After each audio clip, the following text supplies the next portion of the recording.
We will begin tonight with the flag salute. I pledge allegiance to the flag of the United States of America and to the republic for which it stands, one nation, under God, indivisible, with liberty and justice for all.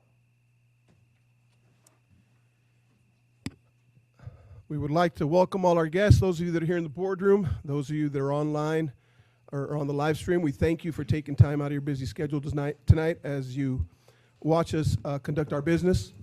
¿Habrá necesidad de traducción para alguien aquí en el aula? Okay. Moving on to item A3, I will entertain a motion for the approval of tonight's agenda. I will make that motion. Motion's been made by Director Johnson. Can I get a second? I'll second that. Seconded by Director Schutte. Any further discussion? All in favor, aye. Aye. Any opposed? Motion carries. Do we have any requests for public comment tonight, Marissa? I would like to remind our public that there is an avenue. If you're here in the boardroom, there's a yellow slip at the back as you enter. If you're online, when we make the invitation on social media, there is an email or a phone number that you can call. Let's take advantage of that. Moving on to item B2, board member discussion. Legislative report, Director Stevenson.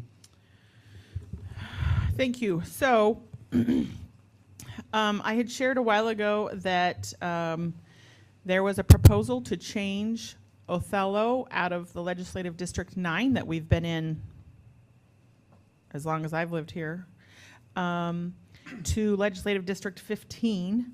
And they could not come to an agreement, the group that's supposed to do it for the state because of the census. And then it went to Supreme Court, and then I never heard anything about it until we got our voter registration cards, and it showed District 15. So that really was like a solidification. So I wanted to, I had sent the map of District 15. It's super, weird's the wrong word. It's very different even for those that were in the district.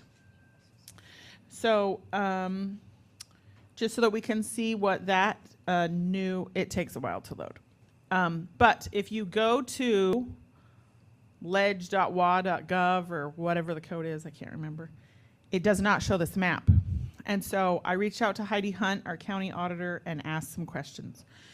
So she said, District 15, the new boundaries don't take effect until January 1 of 2023. But everybody is up for election in District 15 in November. So I was like, so how's that going to work? We're voting in District 15, even though we're still in District 9 until January 1. So that's how that works. So I wanted to tell you who is running, because there are two new ones from 15. Nikki Torres is running for senator. She is from Pasco, and she is a Republican. None of them are opposed. Bruce Chandler is the only one that has already had experience and has been in there as a state rep. He's been in since 1999. He is also a Republican. He lives in Zilla. And Brian Sandlin is running as state rep, new Republican, lives in Zilla. So just wanted to share those information. We, in the past, had set a goal as a board to try to be in contact. I can't remember if it was twice a year or every quarter, I think, reaching out with those legislators just to say, hey, this is where we're at. Hey, where are you guys at? Sometimes face-to-face, sometimes just like an email. So now that we're going to be in a new one, what's our plan? Do we want to reach out to those that are running, even though they haven't been elected, but there is no one else? So the map finally has loaded. We're that tiny little weird spot up in the corner. Yes, thank you. And before, District 15 looked dramatically different. We do not, Royal is not included, but Mattawa is included. Some of Franklin County is included, down into parts of Pasco, and then mostly up that corridor and parts of Yakima. before it was pretty much the Yakima Valley that was focused on, but now so this is the new upcoming District 15. Not that we have a choice. That's what we get. So what do we want to do with communication? Do we want to wait until they're elected? Then they're immediately going to be going right into office and starting a session, or do we want to reach out and say, hey, we'd love to meet. We know you're the only ones. I'd be more of the opinion that we wait till they're actually elected officials. I hope nothing bad happens or anything changes, but I don't know that it would be good to get them in the loop without them being actually elected yet. Okay. I think it'd be okay to reach out to them and say, you know what, in our prior district, this was a practice we had and we're hoping to continue it. Once you guys are elected, we'll reach out to you to maybe set up some dates where we can get together and continue the type of discussions we had with the other folks. So are we that's going to be like a December meeting then? We'll work it out like we always Okay. do. Yes. It's important enough that we establish a collaboration with those folks, and then, you know. So I for one, would like to wait till they're actually elected. I'm seeing some head nods. Okay. So I think that's how we'll handle that, Director Stevenson. Okay, that sounds good. That was mostly it. I just wanted everyone to be aware of that official change and the timeline and those kinds of things. So that's all for legislative report. All right, thank you for that. Moving on. WASD conference attendance, it's November 17th through the 19th. It's in Spokane this year. I don't know if registration's open already. So if we're planning to attend, let's let Marissa know so she can make the reservations and make sure that we have a place to stay. I know in the past, the hotel block has sold out in the first hour, the original hotel block. So So is there anybody not planning on going, I guess, would be a question tonight. So I think you should go ahead and register all 5 of us, yes. All right. Included in our package tonight is a draft of next year's calendar. Like we have all of this year, or since we adopted the current calendar, it'll be in there at every meeting. As things transpire and we change or amend things, it'll be noted on there. But there is a draft on there this evening. I don't know if anybody's got a comment on that one. If anybody perused through it and noticed anything. I printed it but hadn't looked through details and stuff. Sometimes it's easy to put in future months, we meet on anyways. Okay. Yeah. All right, just for reference, that's there. All right. Moving on to item B3, student representative reports. I am excited, proud tonight to introduce to you all Gael Navarrete. He is our newest student rep. Elise is not here tonight. Elisa actually just is getting ready to walk in. Okay. So she'll be in, she took a side detour. She'll be in just a second. Okay, that's very good. Well, I'm going to allow Gael to introduce himself and give us a few words tonight. Hi. We'd like to hear you. My name is Gael Navarrete. I just wanted to take a second and give a thanks to all of you guys for giving me this opportunity to not only represent my peers in the high school, but all the other students in the school district. I have I'm just, kind of nervous. Just excited to see what this position holds for me. I just want to apologize beforehand because you might not hear much from me. This is my first meeting, and I kind of just want to watch, listen, and see how this goes, kind of analyze it. But I appreciate you guys. Thank you. Yeah, we appreciate you and we welcome you to this. Go ahead. Can you say your first name again? I want to be able to pronounce it right. Gael. Okay, I think I can do that. Thank you. Or you I hate it can- when people change names so that they can pronounce it. So, Or Gael? or you Ga- can just say Gail. Either Okay. or. Thank you. Yeah. All right. Look, there's Elise. Good evening, Elise. Do you have a report for us tonight? A little bit. Very good. Very good. Okay, so it's finals week, so I don't have much of a report, but OHS graduation went great. I was able to attend and do the flags for the ceremony. And then I wasn't at DOHS graduation, but Consuelo said it was super nice. And then promotion for McFarland happened today, and I wasn't at the first session, but I was at the second session, and sorry, I'm out of breath. That went really well, and then high school's wrapping up. They're doing finals this week. Running Start's doing finals this week. So that was all I had for today. Very good. Thank you for being here. Okay, moving on to item C1, required approvals. I'll entertain a motion to approve required approvals. I just have a question or two. Thank you, Amy, you know. We are under accounts payable. We're paying Be Glad for $15,000. Can you maybe explain a little bit can you tell us what that is? Yeah, hello? Yep. Oh. You're That just is fine. for some on-site training for early childhood through the special education department. They Okay. have a special grant that they received this year that they will be using for that. Perfect. Curriculum Association, I assume for curriculum, but which one for $27,000 and where, I guess?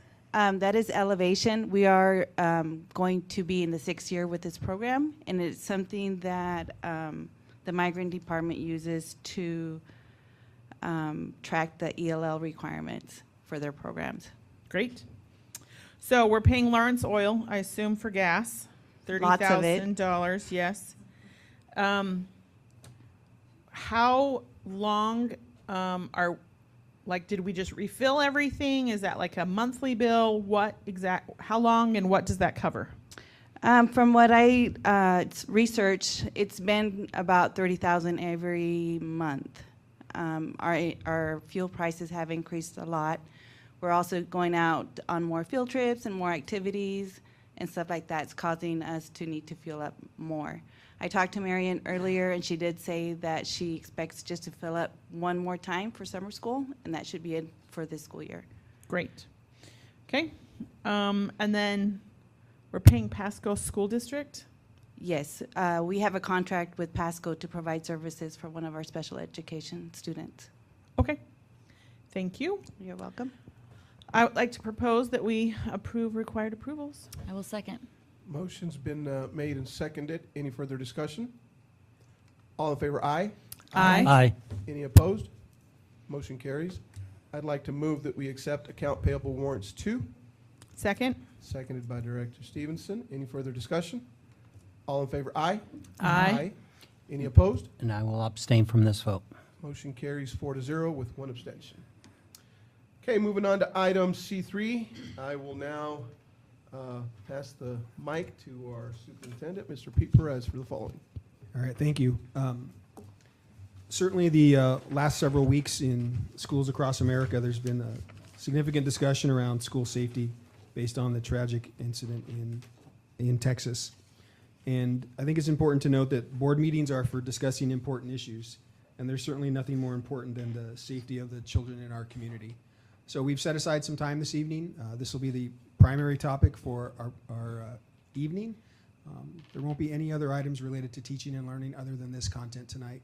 We have set it up in a way we're going to have a panel come forward and share some information with you and activities that are happening across the district. But we intend for it to be a discussion and a conversation.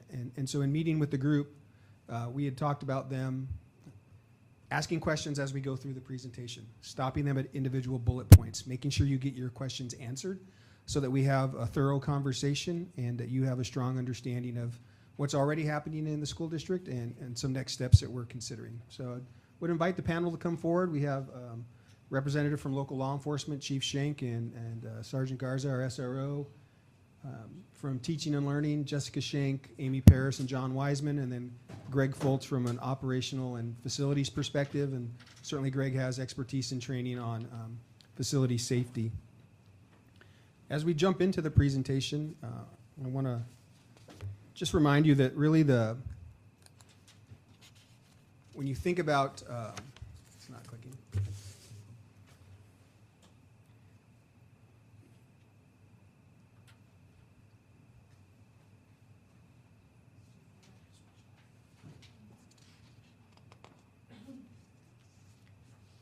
I want to make sure that the community, the members that are watching are on the same page as the board members. So until we get that figured out, we're going to hold on just 1 second here.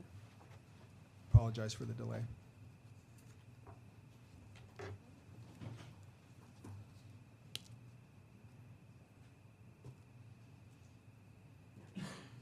All right, we'll try it this way. So if you think about a continuum about problem solving, not just the problem of school violence, but problem solving in general, there's this idea of, some folks will just throw up their hands and say, yeah, we've got a huge problem and we don't know what we're going to do about it. And others might say, we have a problem, but there's no way we're going to be able to deal with it. Pretty pessimistic view of the work. And then others who, when you get to that sort of midpoint, that tipping point, that say, there's something we can do about this. We think we can solve it. And then others who say, we do have a problem, and what's my role in helping solve that? Thank you. So why we call tonight the Safe School Initiative is we want to let you know that we're fully aware that we have a problem in our schools across the country, and certainly public schools in Othello have been addressing and thinking about this concern for a number of years. So we want to share with you how we're thinking about solving it. What are some ways that we've been addressing these concerns for a number of years? And then what can we do a little bit better? How do we share that story with our staff, our community, our parents, and our kids so that they feel safe every day when they come to our schools? But I also think we should acknowledge that there really is no quick fix for school violence. It really involves a holistic approach, developing a school safety plan that helps us understand and address as much as we can the things that lead to school violence, right? Helping us think through those. And then also helping us promote situational awareness. What do we want our kids to be thinking about? What do we want our staff to be thinking about? What do we want our community to be thinking about so that every day our students feel safe at school? And so what we're going to share with you tonight is this layered approach. And there's expertise on this panel, local expertise, and I would say regional and national expertise. These folks are highly trained and highly skilled. And they're going to share with you each component of this sort of fence around our schools. How do we work about making sure that our staff and our students feel safe every day on our campus? And we're going to start with positive school culture and how that contributes to school safety. All right.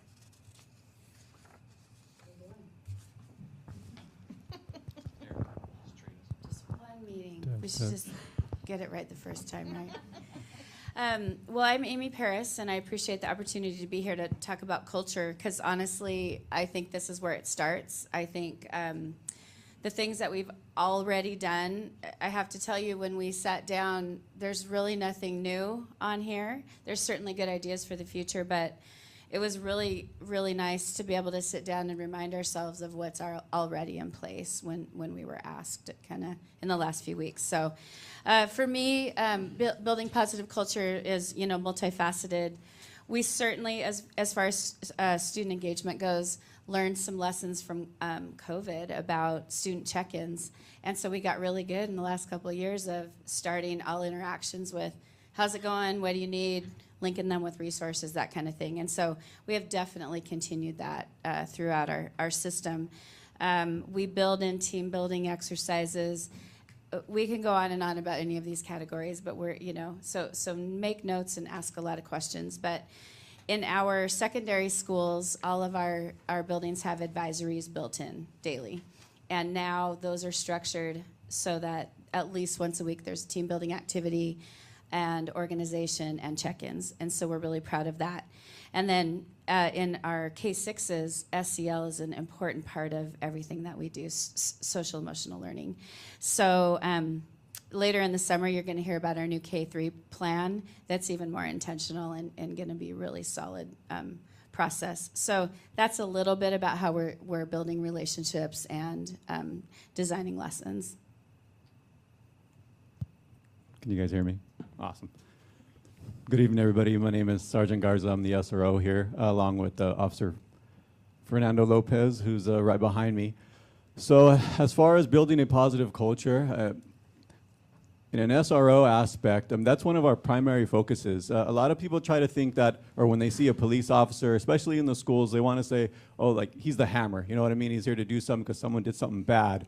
But for an SRO, it's actually the complete opposite. When we're there, one of our main focuses is building positive relationships with these kids with the hope of changing the culture around these kids. So we want to create a relationship of trust, a relationship of communications, not only with the students, but also with the staff and with the parents. And we do that daily. We're there every single day.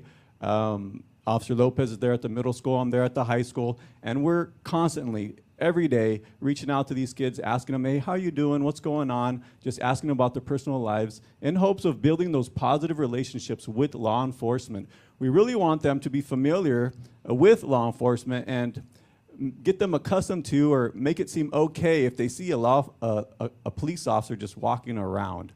And the big reason why we do that is we know that when we do build those positive relationships, they're going to be more inclined to tell somebody something that's concerning, or tell us if they happen to hear something, or if they happen to see something on social media. They're going to tell somebody, and then they're going to come tell us. That way we can address it if it is concerning or not. And I've been doing this for a little while, and I want to say it's a joy, and it's a fun time to really reach out to those kids and watch them react. We really try to change that culture around to really let them know that we're here for them.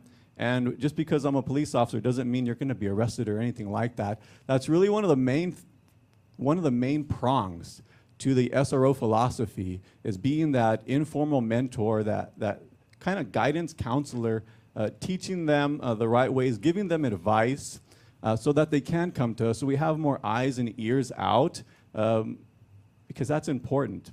We do that, just like I said, in reaching out to them, but there's also other programs we provide here with the Othello Police Department with DARE. I mean, this year we just provided DARE to 2 schools, that's 200 fifth graders. And believe me, they receive that well, and we hope to give it to all 5th graders next year. It covers a lot of the socio-emotional learning that the kids really need about stress, peer pressure, bullying, how to report it, which is a big one. And that's just a little bit of what we do as far as the SRO program and trying to build that positive culture within our school district. I am Chief Schenk. I want to piggyback on a couple ideas here, and one of them, and you've heard just how much, what I refer to it as fist bumping. We want to be fist bumping kids in school, not arresting them. The legislature came out with some new guidance this year and last year, having to do with school resource officers and what they can and cannot do. One of the things they said is we cannot be involved in discipline. Well, we recognized that years ago. Our role in the schools is not discipline. Now, can we arrest kids when they misbehave? Yes, but that is not our goal. Our goal, and I'm going to go right back to it, is the fist bumps. We want the fist bumps in the halls and in the entry. Now, one of the other things that we try to focus on, we're in uniform. We want the kids to see that police officers are good people. So being in uniform, being around kids, that's really important to us. Another piece of positive school culture is active supervision. And as building principals, we talk with our staff all the time around visibility, being out in the hallways as much as possible, between classes, before and after school, at lunch. And so all of the adults in a school form a web of that kind of awareness. We have teachers, paras, custodians, office staff. They're all a part of that work. And another layer in that are our security specialists. And so we have Sean Palmore here. Thanks for coming. Along with Joanna Ramirez at McFarland and Paula Reno. And they really become a part of the school. I mean, they are an integral, they're interacting with kids all of the time. We often hear reports of things that came first to our security specialists because they have that relationship and they have that trust. And something, every year we try to get our students to take what's called a CEE survey. It's a survey that went out to both staff, students, and parents. And one of the questions on there is, there's at least one adult in this school that I can talk to if I have a problem. And at McFarland, at least this last year, 80% of our students said that that's true always, often, or sometimes. And 80% isn't high enough for me. That needs to be more. But I think that is a very high number, and it proved to work last week when we had the incident when we had a student who was very comfortable coming forward and talking first to an office staff member and then to one of our assistant principals. And so our goal is to increase that, and all of the adults that are there at the school are playing a part in that. I want to add to Jessica's section there. When it comes to situational awareness, our bus drivers are looking all the time. They're in and out of the buildings. They dispatch. She hit custodial staff and paras, but we tried it at the middle school pre-COVID. We brought the custodial staff, made sure they were all in there for lunch, so the kids saw them, and it made a difference in the building. So the high school did that this year, and it's helped at the high school. Having the custodial staff there as another set of eyes, the kids interact with them, and it's another person they can talk to. And then also the maintenance staff. They're running around everywhere. They're at every school. And we've had conversations of, you see something you don't like, tell us. Let's take care of it. So social awareness or situational awareness is a huge thing for everyone in the district. School counselors. I can't say enough about that team. They're an amazing team of counselors. We have also added a behavioral specialist and potentially some social work time for next year. But this team meets monthly to make sure that their responses are up to date, accountable to each other. They're hungry for learning, so they pick a topic every year to. They've all been through mental health first aid, which is like an 8-hour regular first aid class, but it's all about mental health response, crisis, age appropriate. They amaze me. They can be as busy as anybody, and if something happens before I can text or call them, they say, "Where do you want me? What do we need? What do you need?" And it's a phenomenal team. They all have good relationships with kids, and they are creating. The state has actually put a requirement that we have a comprehensive plan in place. And we've had bits and pieces of that in the past, but we're really putting together a plan that we'll put in front of you in the next year that has forced us to really look at where our gaps are. What are we good at? What do we need work on? Where will our training pieces be? And I feel really, really good about that work. And finally, on this slide, can I ask you about the situational Go ahead. or the comprehensive plan? What is that? Safety district-wide, or is that in terms of counselors, mental health? What exactly comprehensive plan? So it's called the Comprehensive School Counselor Plan. So in the past, it's been hit and miss on what your program might look like in a school district. And we've been aware of that and felt good about some pieces, but now that it's a requirement, ironically, this team asked for it before the legislation said we had to do it, which I'm always proud of. So we are by tier, so tier 1, tier 2, and tier 3 responses. So tier 1 is what do all students get in the 3 areas of academic, career-oriented, and relational, social, emotional. So depending on what grade level you are, elementary counselors certainly spend much more time on friendship and social skills and less on career and post-secondary versus what the state and the nation, the National Association, recommends you do for high school. So with all of that in mind and tons of standards and benchmarks, they're putting together a big matrix of what's already in place and again identifying the gaps. And then we go out and decide, okay, what's the best kind of way to train for all of this stuff and use our time most efficiently in response. So it's counselor behavior. It will end up being how they're evaluated and what students and parents in our community can expect from our counseling program. Wonderful. It's Thank pretty you. cool. Yeah. Great. So like I said, hold us accountable to this. In fact, I asked Pete for a school board meeting date in August so you can see our progress on this plan.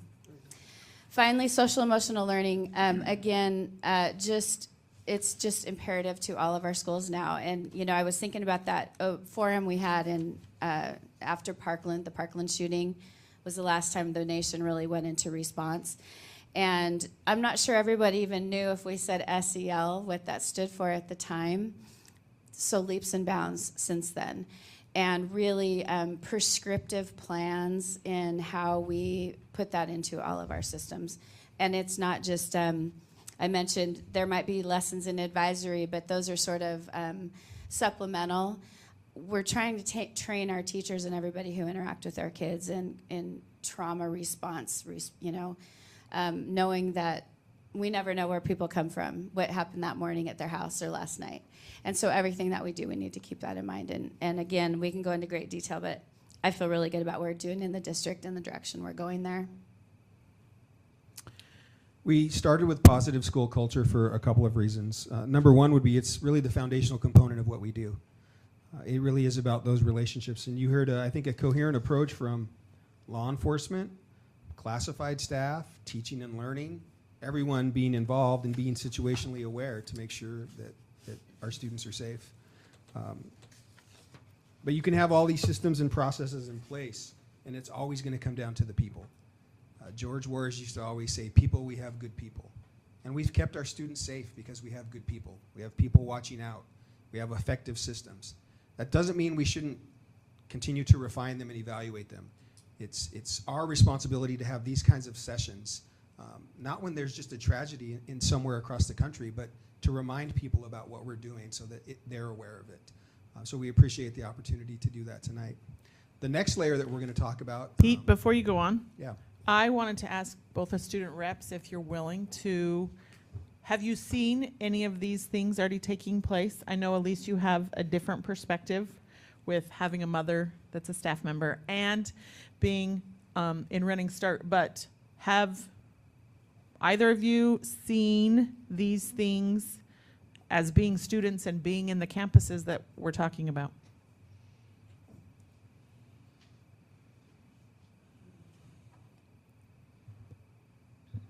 Sorry, I couldn't get my mic on. I mean, I'm not on campus anymore, so I couldn't tell you as of like lately, but I know when I was on campus my freshman and sophomore year, we did a lot of SEL in our advisory classes. The counselors are always reaching out for, I'll just share a personal story. My freshman year, I had been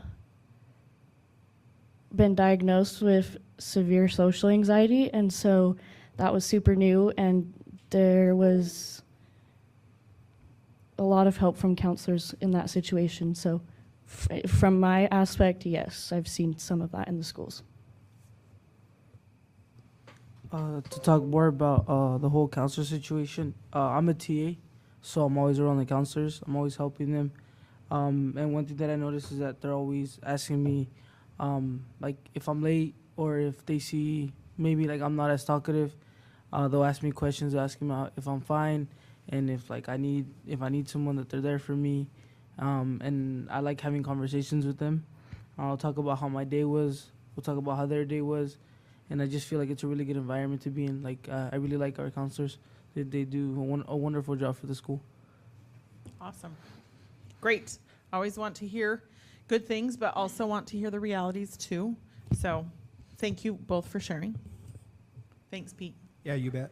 Appreciate the input from our student reps. The next piece is, it's one thing to have good people with good hearts and good minds who have a good work ethic, but there also is a responsibility upon the district to make sure that they have the training that they need. So we're going to talk about some of the staff training that has occurred and some of the opportunities our folks have had to think about this kind of work. Okay, so first thing on the list, we have our Safety Prevention and Crisis Handbook. We had a handbook before, but 3 years ago, Amy and I sat down and we said, let's get this thing fine-tuned. Let's figure this out. So we spent hours and hours and hours going through each page, going through it again, and I remember when I added the pandemic portion, Amy was like, "We'll never use that. Why do we need pandemic?" 6 pages on pandemic, but so it's a resource out there. I mean, like anything else, we have to train and use it, and you have to look back at it and read it once in a while, and it's one of those things that gets lost. So it's available on our webpage to everyone. It's under the parents and students portion. It's also in the Google Drive for all staff members. They can get to it electronically. They can print it out if they need to. They print the portions out they need to do their drills, and that's great, and have it in the classroom. So it's a really good resource, and every year we pull it back out again in the summertime, and we look at it again and revise it. So, and then I can talk about Safe Schools training also. So Safe Schools training is an online training provided to us by the district. It's for all our staff. Some of the courses we have in our training plan, student mental health, bullying recognition, school violence recognition, and youth suicide. And we've developed a 3-year plan where we change things up every year. We have the required trainings that we do, and then we also have some that we throw in that are extra. So that's a really good resource for us. It's all online, do at your own pace, so everyone can absorb what they can absorb off it. It's a really good training. Can you tell us some of the required trainings and some that are, I mean, I'm not going to like make sure, I wouldn't even know if you're accurate or not, but some of those optional ones. You know, that fire you extinguisher safety. We threw in proper hand washing for COVID. Bloodborne pathogens. FERPA's on there. Slip, trips and falls, ladder safety. I mean, we developed a training plan for each individual position in the district, and I could show that to you if you're interested. We have a spreadsheet with everybody's position and then all the trainings over a 3-year period, and just trying not to overwhelm people in 1 year. So it's quite a few trainings for some. Awesome, thank you. So Greg spoke to the staff portion of that, but we just recently met with the same company to look at student options as well. So, and they're interesting, they're designed to be set up so they'd be perfect like in an advisory setting where they would play a clip. It might be like 7 to 12 minutes long. Maybe it's on cyberbullying or feelings of depression or some of those issues. And it's actually has students that are presenting the information right in the video clip. And then it leads to discussion that you can have dialogue. So that's a piece that we don't have in place now, but that we're exploring and looking at as a new addition to bring in as another resource for us. Yeah, good call. We just did that like in the last 2 days. Threat and risk assessment is something that's become a pretty powerful program in our district. We have been trained, there's a team at every building and a district team that's been trained in the Salem-Kaiser threat assessment method, which is what the state recommends. Each ESD puts out some training. So we have a pretty active team that does that. And then at the building level, we have a little bit less structured process for risk assessment. So that might come to the table when a student, somebody's worried about escalated behavior in a student, or somebody notices something that is off, or, well, there's all kinds of scenarios. But we respond with a very structured process and protocol now that leads to really good interventions, and everybody on the team has to feel good about the reentry of that student under this intervention plan. Our goal is always to bring them back in as soon as we can with the right structures in place around them for security, for them, for the students, and for the staff that operate. So I can give you a lot of information about that. The reason we put pre-K through 6 separate from 7-12 is our training around those might be different. We know that in pre-K 6, an active shooter or violence might come from the outside. So you actually train those students and staff differently than you would in secondary, where the threats typically come from the inside.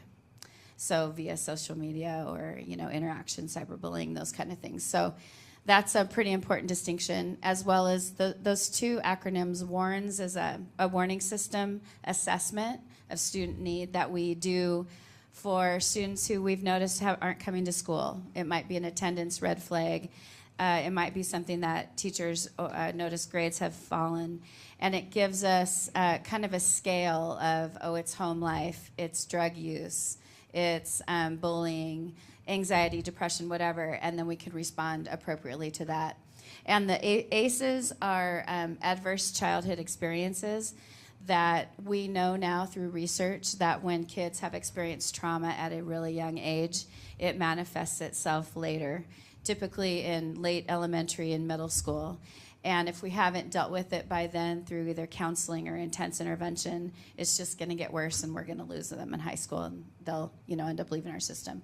So we are always training up on those things, how to identify those and respond to them appropriately. I already mentioned the mental health first aid training, and that's just kind of indicative of what that counseling team might identify as their goal for that school year: suicide prevention, warning signs of students in distress, that kind of thing. And that brings us to the Run, Hide, Fight school resource officer training. as well as, and I don't, am I on? There you go. As well as the trauma first aid. So years ago, we started looking at what are we doing in a lockdown? And is it what's most effective? What we came up with, it's not. The traditional lockdown was we lock the doors, turn off the lights, and we tell all the kids to go in the corner and hide. Well, what we came to realize is that creates a concentrated target. And we don't want to make our students easy targets. We want to keep them as safe as possible and give them every chance they have in the event that the worst happens. So we started looking at the different training models, the alert system, ALICE training, and what we came up with, and the FBI was pushing it for a while as well. I'm not sure if your mic is on. Is it? As well as FEMA. Okay. Sorry. I think I need to talk closer to the mic. We can hear you great. I just want everyone else to be able to hear you This well. one better? There we go. Thank you. Catch. Now that we know that Greg is responsible for the pandemic, so anyways, so what we came to realize is we don't want concentrated targets. We want to give the teachers and the students the best chance they have. So run, hide, fight was what we boiled it down to. We can remember that. We don't have to remember a big long acronym of steps to go through. If you can run, run. If you can't run, hide, to include barricade. That means we don't just hide in here, we block the door. And if I can't hide, I fight.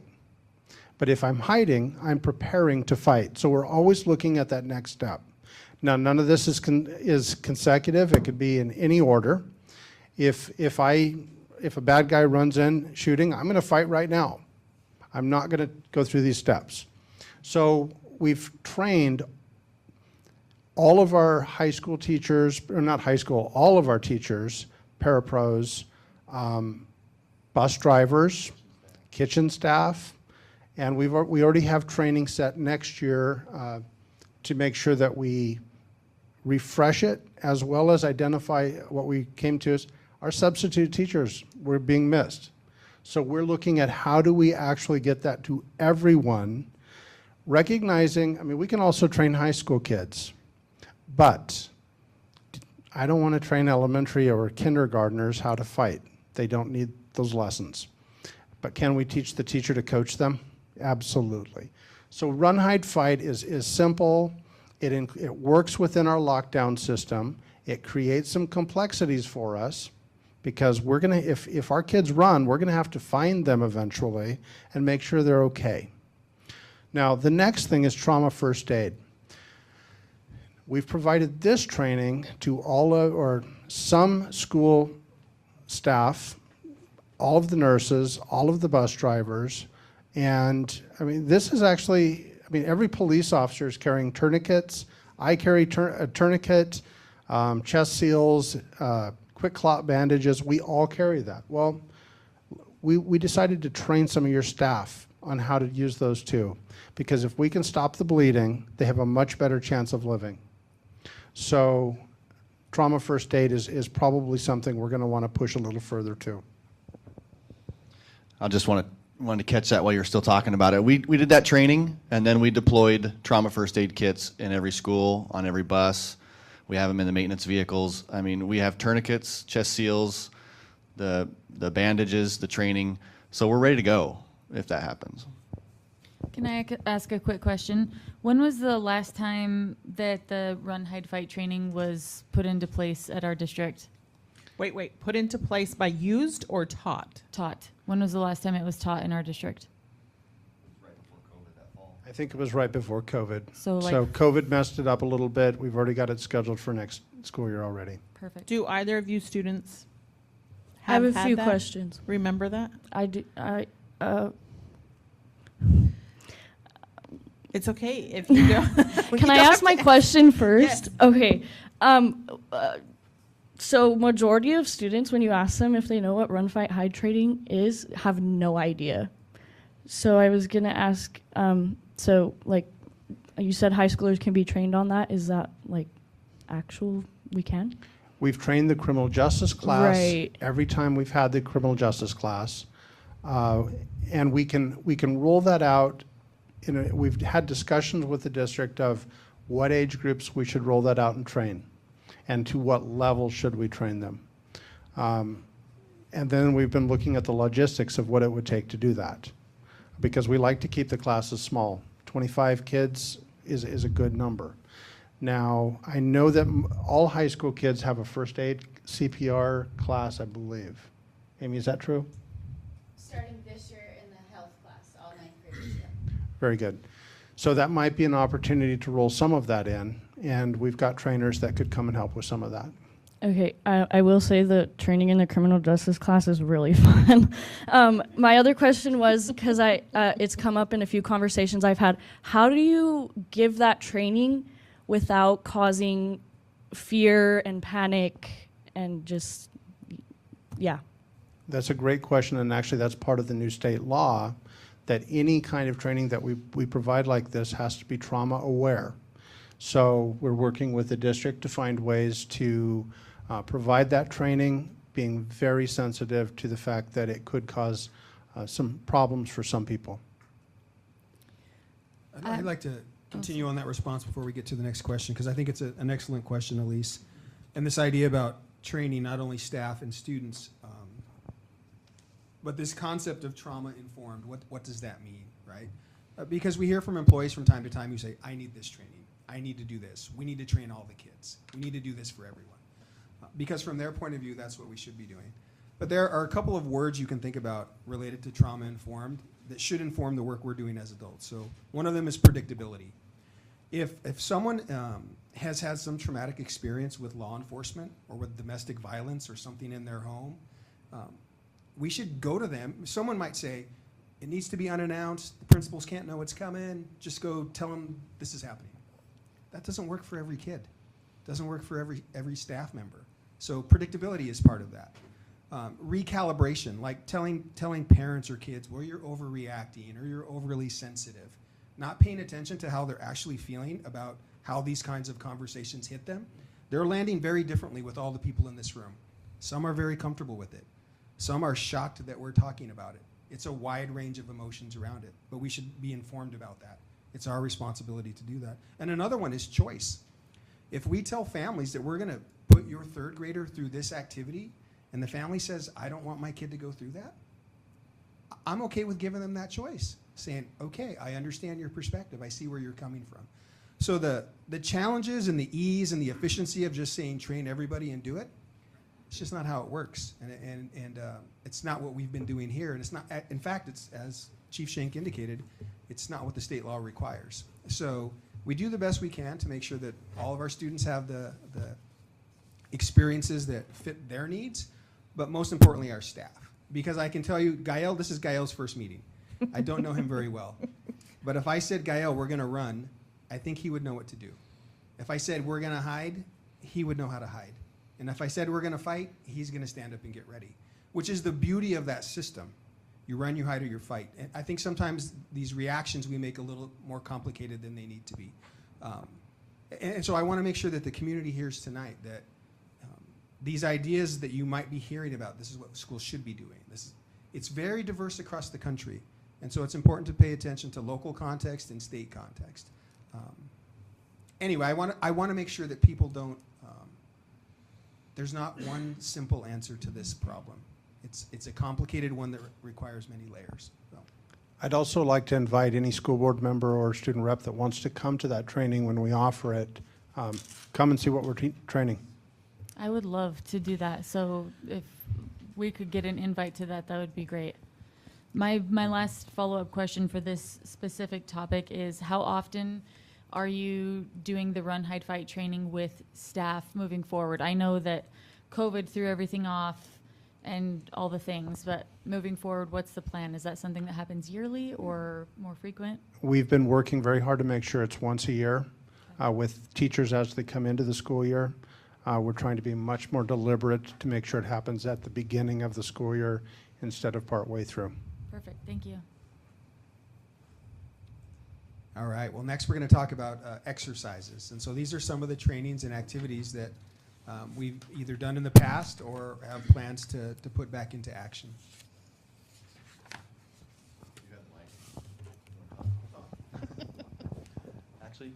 let you talk about tabletops first.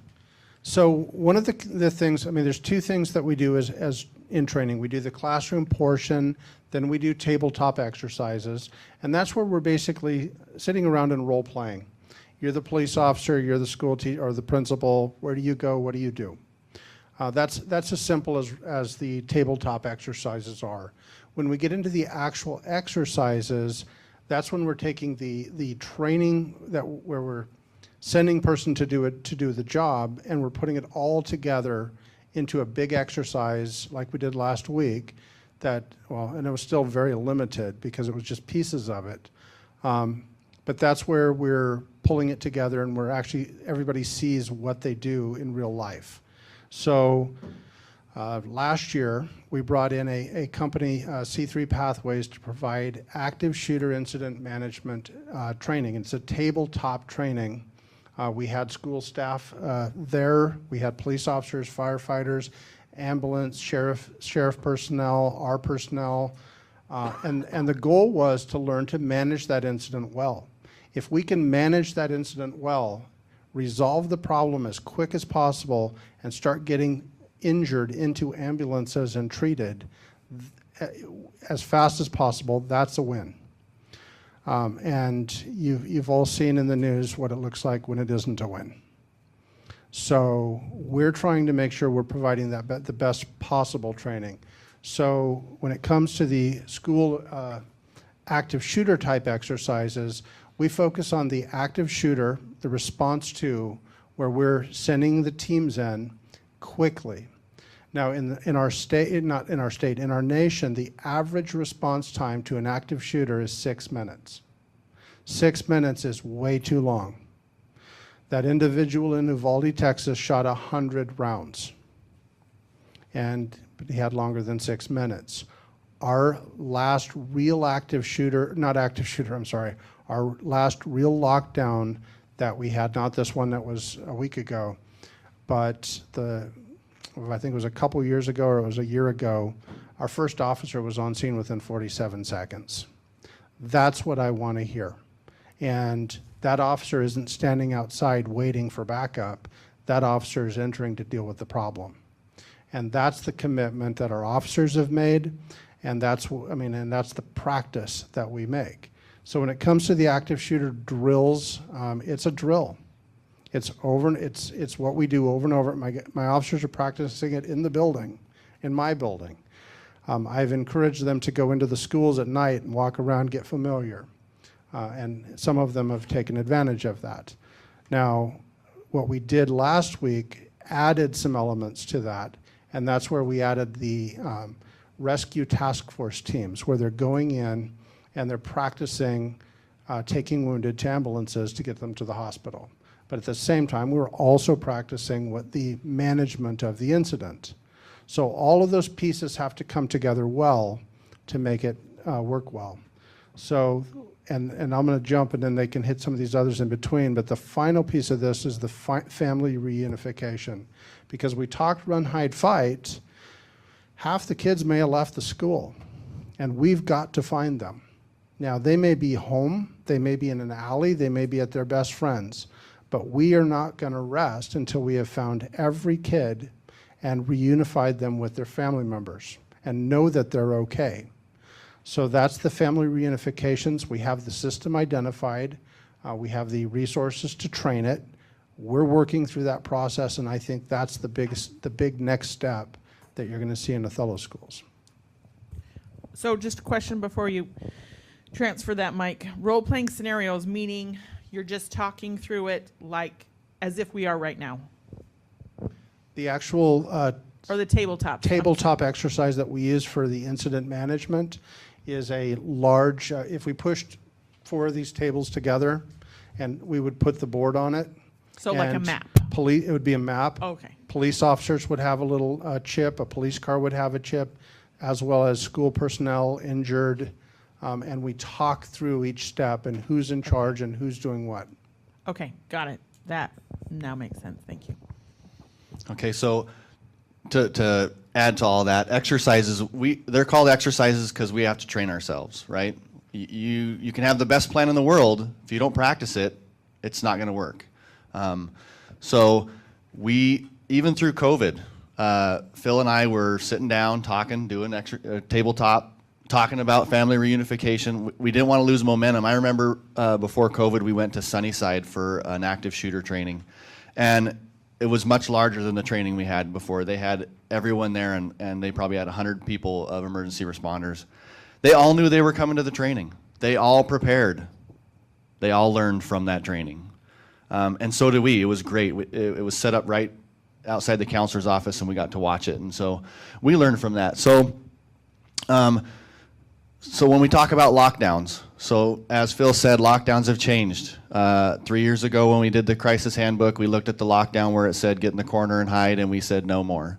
Don't turn your lights off. You don't need to. It doesn't matter. Cover the windows where you can't be seen. Stay in your seats. Or move if you feel you need to. There's no specific go here, do this. It's going to be up to the teacher. You want to keep the students calm. You want to keep control. You want to stay quiet. But the whole point is just to not be noticed, right, in a lockdown. And then evacuation drills, they used to be called fire drills. That's all we called them, right? That was the big focus, was fire drills. Now it's evacuation because we can evacuate for anything. And so even back, so in our DOP 3432, which is our drills, we changed it up back in December of 2020, and it was approved by the board. It used to be we did 6 fire drills and 2 lockdown drills. Now we do 2 evacuation drills and 6 lockdown drills, because that's what's gonna, how do I put this? Yeah, higher risk at this time. Every building's sprinklered now. Fire is less of a concern. So, and then just we require them once a month minimum. That doesn't mean we can't do more. The more we train, the better we're going to be prepared. So I know that there is state law about how many drills has to be done. It's just 1 a month, but it doesn't define, because I thought it used to define you have to do fire, you have to do earthquake, you have to do blah, blah, blah. It defines 1 a month. It has to be an evacuation and a lockdown.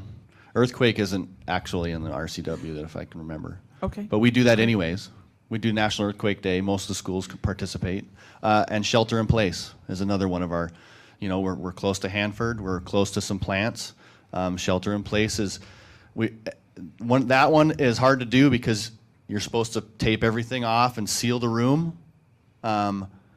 And we don't practice that specifically, but we want people to know, hey, this is a shelter in place. Where's that stuff at? Here's the stuff. Okay, let's go over it. We're not going to tape it, but we're going to show we're taping it. You have to train with that. Another requirement by the state that's not listed in here is, what's that online thing that we don't? With the mapping. They killed it? Oh, so we don't have to do that anymore. But there was an online mapping system that was available to all emergency personnel, and we had to keep that up to date, and it showed where our shutoffs were and where our entrances were and our exits were. We provide that to our emergency personnel ourselves. We keep our maps up to date. We provide them every year with a new map. If you walk into any of our buildings, you'll see a map that shows your evacuation route, shows where your fire extinguishers are and all that stuff. And that's a huge thing to have. So, any questions? I'd like to go back to lockdowns just for a minute because we've been having a lot of discussion around this, and I think that's a lot of what you folks want to hear, what we're doing. Now, there's 2 types of lockdowns that we do. One is a full lockdown, and that's the threat is here, threat is now, and that's rare. But we don't want to shut all of our schools down when the threat is not on campus, it's potentially off campus, and we want kids to continue being taught. So we've come up with the idea of a teach in place or what we've been calling a modified lockdown. We're trying to make sure that we come up with common language around that. But with run, hide, fight, just saying lockdown, lockdown, lockdown does no good. Because run, hide, where do I run if I'm going to run? Towards the threat, away from the threat? Don't I need to know what the threat is? So with the new run, hide, fight concept, we need to recommend a different type of announcement of that lockdown. more of a lockdown. We have a man with a gun in the whatever wing of the school. That way, I mean, if you're in the other wings, you know you can run away from it. But if you're in that wing, start barricading, you're hiding, and you're preparing to fight. So, but the general thing, say law enforcement's pursuing a car through the neighborhood. Well, we want the schools to lock down because we don't want the person to jump out of his car, run into the school. So that's a good opportunity for a modified teach-in-place type lockdown. Bring the kids off the playground, continue teaching, but lock the exterior doors. And so we haven't created the mechanism well yet of how to notify the community of that. And I think a lot of you have taken a lot of the pressure of what that looks like. We say lockdown to all of our community members, it's a lockdown. Well, it might have been a teach in place, and the threat may not have been significant, but we're just being safe. Phil, how do we educate our parents? Because I think with the modified lockdown the other day, people were going crazy, wanting to pick their kids up, and we've seen this on TV also. So is there something that any of us can do to help educate them so they know, stay away because it's safer for your children, correct? Correct. Well, so I would point them to the Crisis Plan Handbook. It says what a lockdown is and what we're doing in it. And there's a page in there also for parents that says, what do I do in an emergency? And it says, first thing it says, stay away from the school. We're going to keep your kids safe.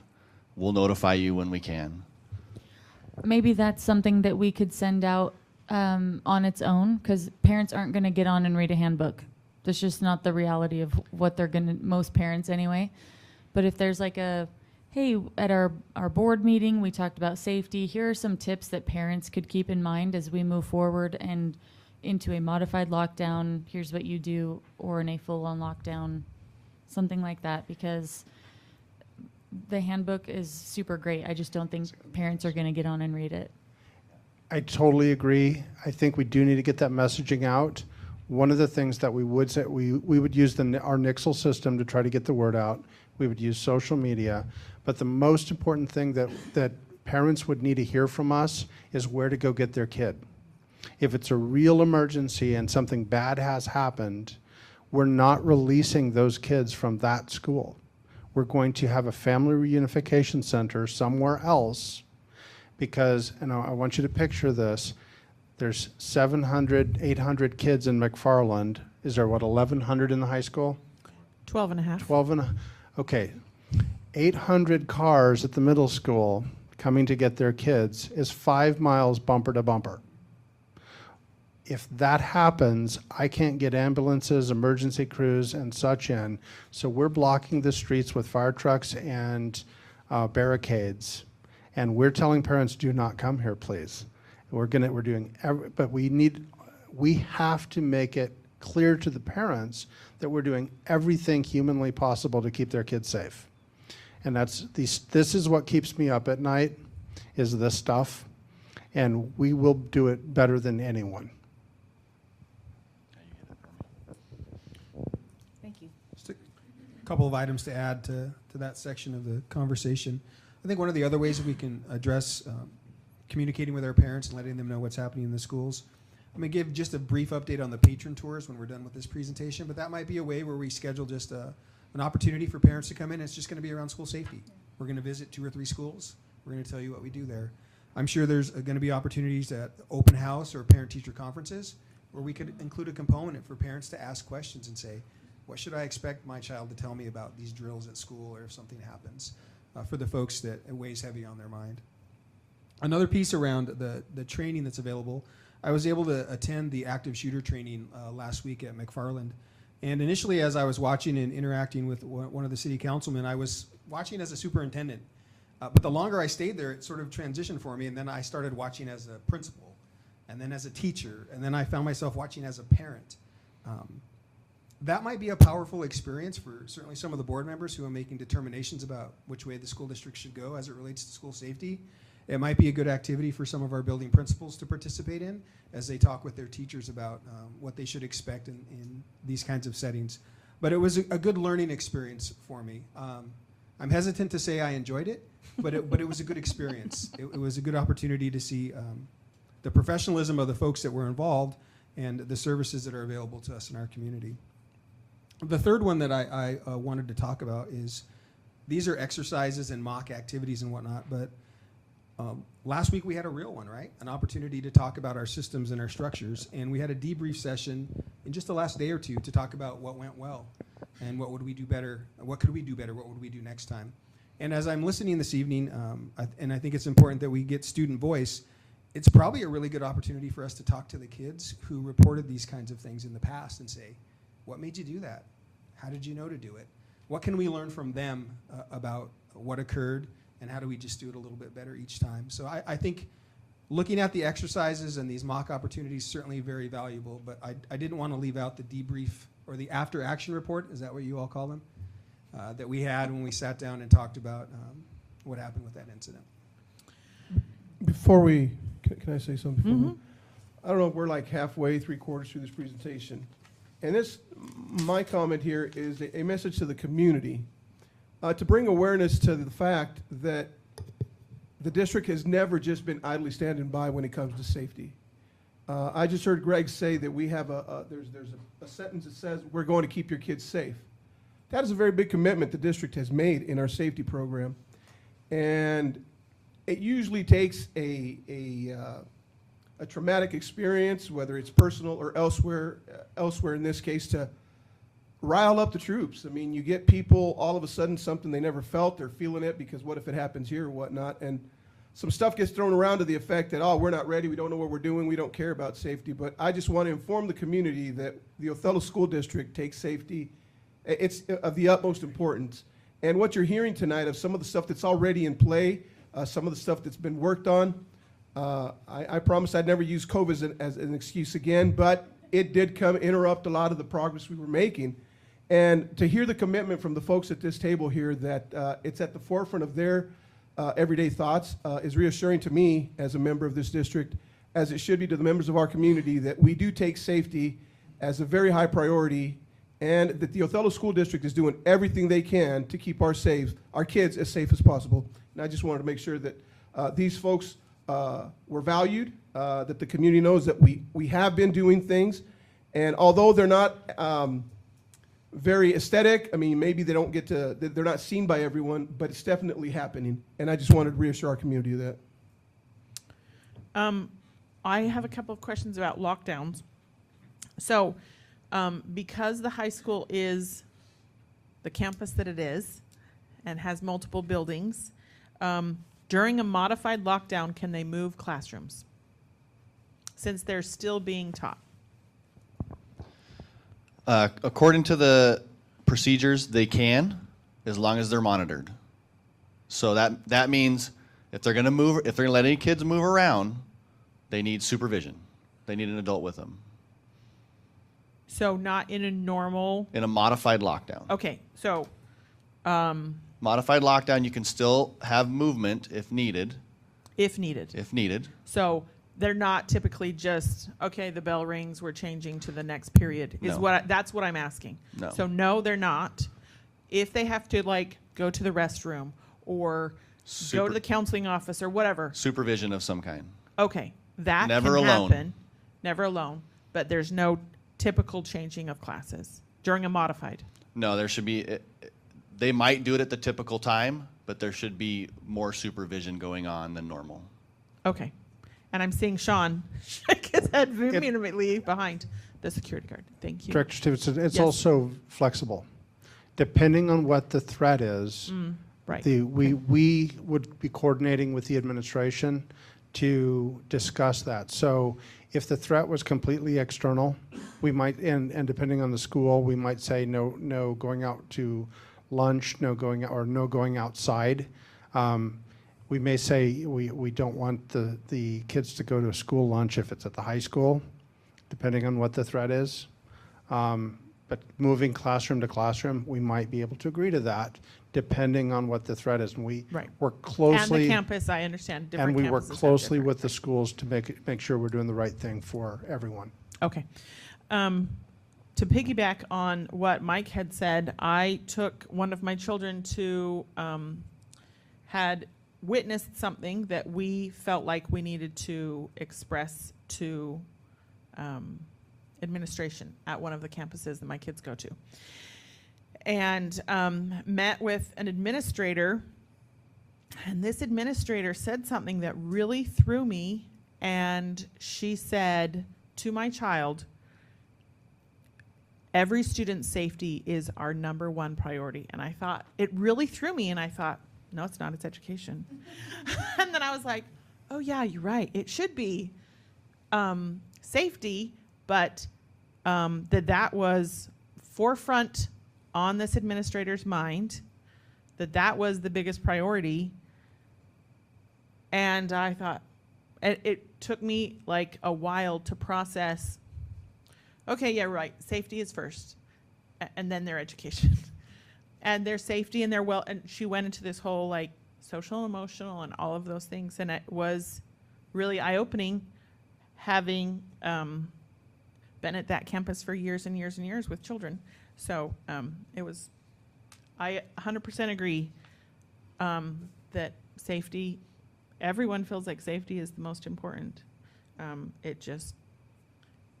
It was like a paradigm shift, I think, for me, having 4 children, and we've been in the district forever, and been at almost not so many different campuses, to hear that from an administrator, to go, oh, totally wrong. I'm wrong. Not that I'm wrong all the time, but that's, so paradigm shift. That was great.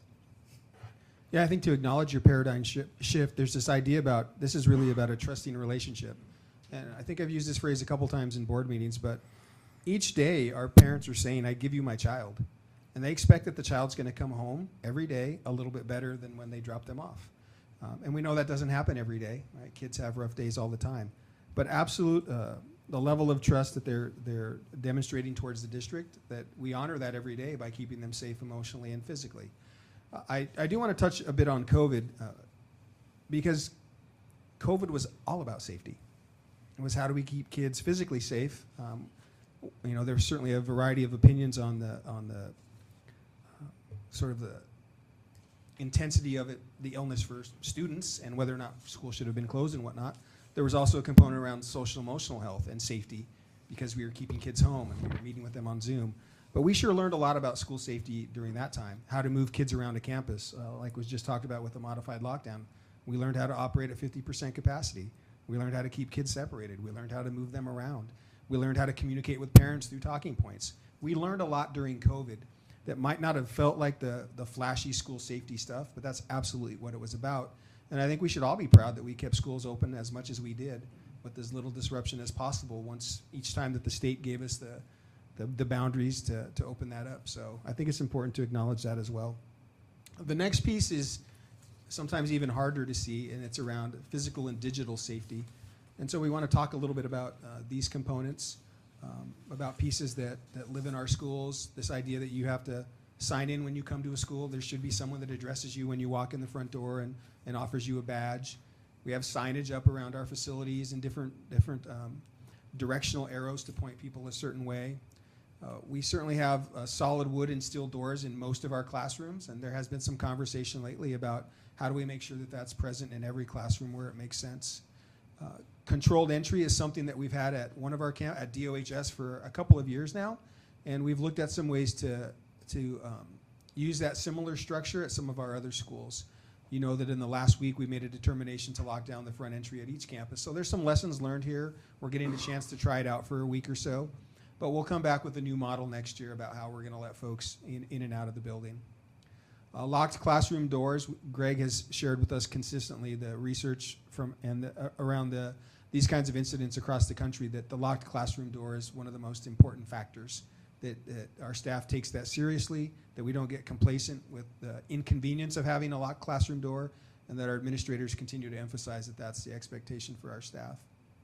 We've made an adjustment recently to Sergeant Garza's placement at Othello High School, putting him in a more prominent area where he can develop that idea of police legitimacy and interacting with our students more often, but also easy access to our administrators and our staff at the front of the building. So that's been a move that we've made recently. And then this concept, I think SEPTED is the way that our experts talk about it. We're going to share some of that with you in just a little bit about how we think about the design of our schools. What do we do with the shrubs? What do we do with the windows? What do we do about doors? Those kinds of things that, again, if you're not looking for them or not trained in that piece of expertise, might feel like there's not much happening there. But there's some important work happening around our facilities that I think Greg will share. Around cybersecurity, certainly these ideas about online harassment and online bullying and the, sort of the influence of social media in our students' lives, in our own lives, right, in adult lives, that it impacts how we feel about the work that we're doing. We have a couple of tools in place here in Othello. One is Gaggle. Amy, do you want to speak about Gaggle just a bit? You probably have the most expertise when a report comes in. So Gaggle is a system that scrubs our Chromebooks, anything that students do when they use the Chromebooks. So documents, sites they search, all of that. And it flags keywords like hurt myself, suicide, kill, whatever, you get the idea. And so then there's this whole system of notification, and it's immediate, it's live, and everybody from HR to Pete and on down through the principals, counselors, myself, few of us, Rigo, get those notifications, and we have a system in place. Okay, who's on it? And we've kind of gotten good at, if it's mental health related, I might take the lead. Usually I've already heard from a counselor, it's already made its way through. If it's something, sites on computers, so it might be Rigo and his guys. So it just depends. If it's a weekend, we don't let up until we see the student, make sure that they're safe, that their primary caregiver knows what happened. Typically, the parent doesn't know. This can all happen in half an hour without, and the kid might be downstairs or in another bedroom in the same house. And so it's pretty uncomfortable sometimes, but it keeps our counselors busy, it keeps tech busy, and I think it's a really healthy system, because what we've learned is a lot of our students who don't have devices reach out to each other for support. And sometimes it's a communication between two friends and a live doc. And what I see is one kid supporting another kid, and maybe we need to intervene and just say, do you have everything you need to make sure everybody's okay? But it's a great way for us to notify. And I think it's our responsibility based on being a Google district. So that's sort of how that works.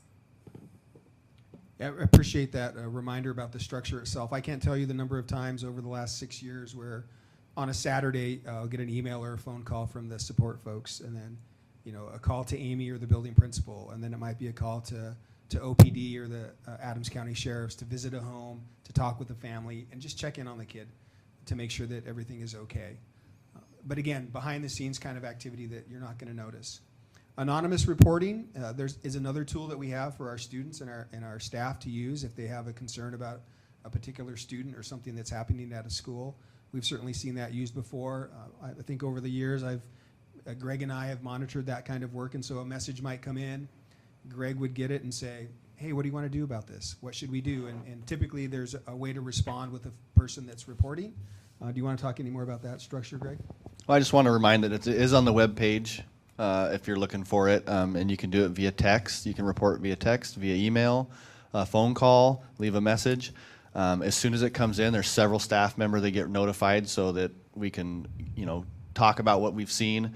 We want to reply in a timely manner, make sure that those people understand that we have received it and we're looking into it. I think we're at 87 reports since we've started that 4 years ago, which is a lot to me. But it works. It really brings it to a notification, and you can do it anonymously. So we've had students do it, we've had staff do it, parents, and it's been about, we've had anonymous reporting about students, we've had anonymous reporting about staff, and it keeps it very private, so that the people who are reporting, they're not put out there in the spotlight. So it's really good. It's a really good idea. I have a question around that, Greg. So is there signage at the schools, or how do the students know? Before that is answered, I want to hear from our student reps. Do you guys know how to anonymously report? Oh, well, just now, like what he told us. First time I've heard that come up. Okay. Thank you. So how can we get students? Yes, we have signage, and it has been put out before in the buildings. it's up to the building departments to do that, and we can share it with them again for sure. I know it's so easy to not see something you see all the time, and it happens at work all the time. I say. So the reporting system is through Right, the I get that. ESD, and we're not the only school that uses it. So once you finally notice the signage that says anonymous reporting, next time you go to another school, you're going to see it there too, and you'll notice it. So your answer to them, it has been in the buildings, but What? but when you put something up in a school, it comes down fairly quickly sometimes, or you walk right by it and you just don't see it. So it has to be in a place where you're going to notice it, right? You can walk right by it, but you can't block every door with every sign we have to put up. I have So random question / idea. Is it something that could be added in like planners or to computer screens? yeah, it's got a QR code, or the student handbook, or. So you It said is that in it's it is in the student handbook, but it's an example of it doesn't get discussed enough. Like you can Right. put it everywhere, but if it's not also discussed, it's going to get ignored. so you said it's on the website. Can you I just was looking for it. Do you know? Right on the front page. Reported threat. Okay. Yep. Life preserver. Perfect. Thank you. One of the conversations that I had with a parent of one of our students was around that very idea. How do we, it's great that you have it, Pete, but are kids using it?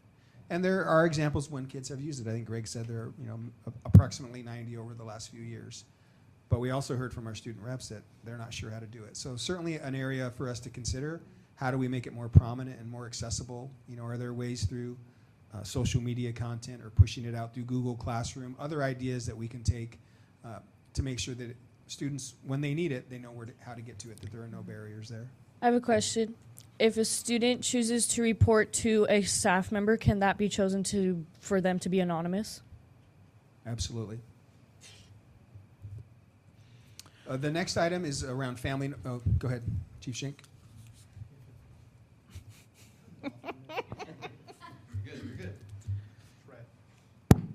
If it's a crime, the answer is no. Because if we ask you, you have to tell us. And once we know, we have to document it. We cannot withhold it. So it truly does need to go through this anonymous system, or I believe on our website, there's also another anonymous. But once I raise my hand, swear to tell the truth, the whole truth, nothing but the truth, I have to answer that question if I know who told me. Oh, could I add on to that? Could it be something that could be added to classes? Because I know from my perspective, a lot of announcements that are put up around the school, I mostly get them because they're in my classrooms, not because I look at them around the halls, but mostly because they're just up on the whiteboard. So you're sitting in class, you'll see it, and you're like, oh, okay, now I know. Perfect. Thank you. Yeah, the flyers are available in English and Spanish, so we can put them anywhere we want.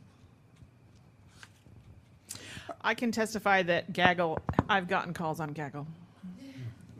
That works all hours, yes. And now my children all bug each other. Hey, why don't you do a search on guns for that? Yeah. On your device. No, they say, hey, go get your Chromebook and search knives so that he can learn how to draw a sword. Yeah, got that call. Yep. All right. Thank you for testing the system. Yep. At least once a year.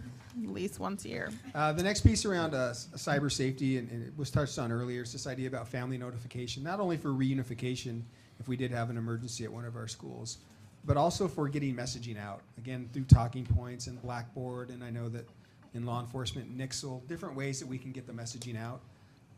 I think we realized last week when we locked down a couple of the schools, but not the others, it was also the power and the speed with which texting and social media spreads our messaging as well.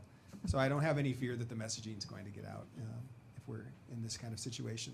The last piece that I want to touch on related to physical and digital safety are the cameras that are present in our buildings. I think there are around 400 cameras. I think that's the number.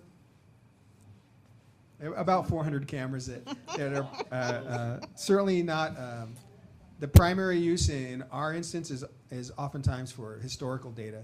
What happened where. I think it is used very, very little for surveillance. But there are a number of cameras that are out there to help us understand how folks are moving about our building, who's where and when, and to help us keep our students and staff safe. So I just wanted to add to the camera thing. You know, we started putting cameras in about 10 years ago, I remember. And when we started that, we said, we're just putting them up to monitor our exterior of our building. That's what we started with. And it wasn't, we said monitor, but really it was go back and look at it later. No one was watching them. And we've added to the, I think we started with 200, so we've doubled our cameras across the district. And now we do have staff that do use them as surveillance at times, and we have lots of cameras indoors now. And it really is a great tool to have in our pocketbook here, not just to view what's going on, but go back and look at it again. So, Who are those that have access to the camera footage when needed? I'd have to defer to Rigo on that question. My assumption, administrators in their buildings have access to their cameras in their buildings. District directors have access to all cameras. So I know I have access to all cameras. I use it very little. Security, obviously. Yeah, I would say the expertise around the cameras lives with our school safety specialists. They certainly spend the most time interacting with the platform. I know as a building principal, I had opportunities to download video to capture certain elements, that kind of thing. So I would imagine there are many of our assistant principals that are familiar with the system as well. And then the folks over in tech certainly have that experience and expertise. And then let's not forget cameras and audio in all our buses. Every bus has cameras and audio, so. The next item is, there's an image there of the anonymous reporting flyer that we shared with you just a bit ago, and the QR code. Elise now says Elise she's has seen it. All right. Thank you, Elise. Maybe we could report it. Just because I've seen it doesn't mean I've read it. Maybe I know that those are not made by our district. Maybe more signs than just that. We can clean it up. Thank you. This piece of the conversation tonight is really about how we would respond if something came up. And so you're going to see some redundancy here. Certainly we have our school safety specialists that are an important layer in responding to a safety concern at a school. Our nursing staff and that team of individuals that might come to an individual school should something happen there. Our school resource officers who are present at McFarland Middle School and Othello High School. The threat and risk assessment team that Amy talked about in our partnership with local mental health folks, local law enforcement, the ESD down in the Tri-Cities that helps us think about those kinds of assessments for our students. The internal training that you heard about, the safety teams. I think it's also important that we recognize the local fire department. I know that there are opportunities probably a couple times a year that they walk our facilities with Greg Foltz and with Tim Taft to make sure that things are up to par and we're following all the guidelines that are expected by them. They talked earlier about a reporting system that used to exist in the state of Washington where these emergency management folks, first responders, had access to our building cameras and the layout and that sort of thing. Sounds like that's no longer a requirement in the state, but we do have a strong partnership with the local agencies. They all have keys to our facilities. I think they've transitioned from having a lockbox on the door to having it in their trunk to now each of them having it on their person. So that has evolved over time as well, so that if folks had to come in, they have easy access. Greg and Tim, I think, maintain the maps on Google Maps, and those are shared with folks as well. So anytime we make an update, they have the most updated map. We've talked about family notification, and then again highlighting our community partnerships, particularly as it relates to mental health. We have a new activity going that Amy's taken the lead on and partnering with CBHA on a potential grant for counseling responses that might actually be housed at one of our sites, and so we're excited about some of the work that's happening there. But the other part about the active shooter training that happened last week that Chief Schenk highlighted, it was the opportunity to see EMS in action as well.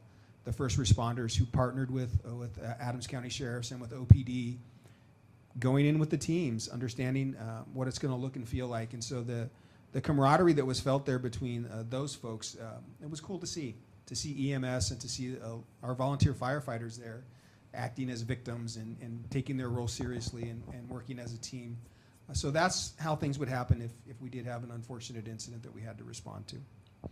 One thing I want to add on there, Pete, that I don't think we got on there was Garrett. Garrett used to come in our schools, the Adams County Sheriff police dog. Remember Garrett?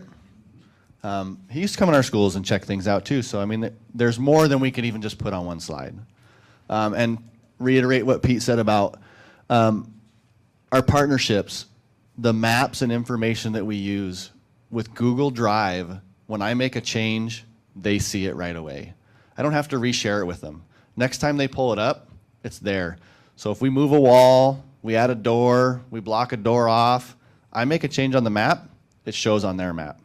So that's a huge thing, not having to reshare that with everyone, because fire department has it, OPD has it, county has it. Anyone that's emergency response, we've given it to. And then the master keys, that's key. OPD all has a master key to our building. They can go in anytime they want, check things out. And they do. What was it, last year? Somebody left and left a door open at Scootney. 4 OPD officers went through that whole building because we didn't know what was going on. The door was wide open.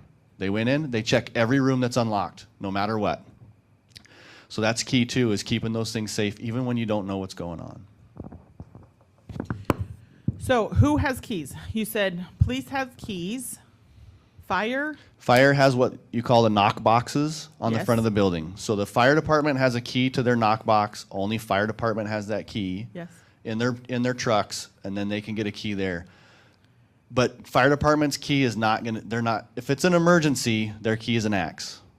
They're not gonna stop and get a key out of a box. Yeah. One of the things that I think we're really blessed with here is that our master key, I was issued a master key 7.5, 8 years ago.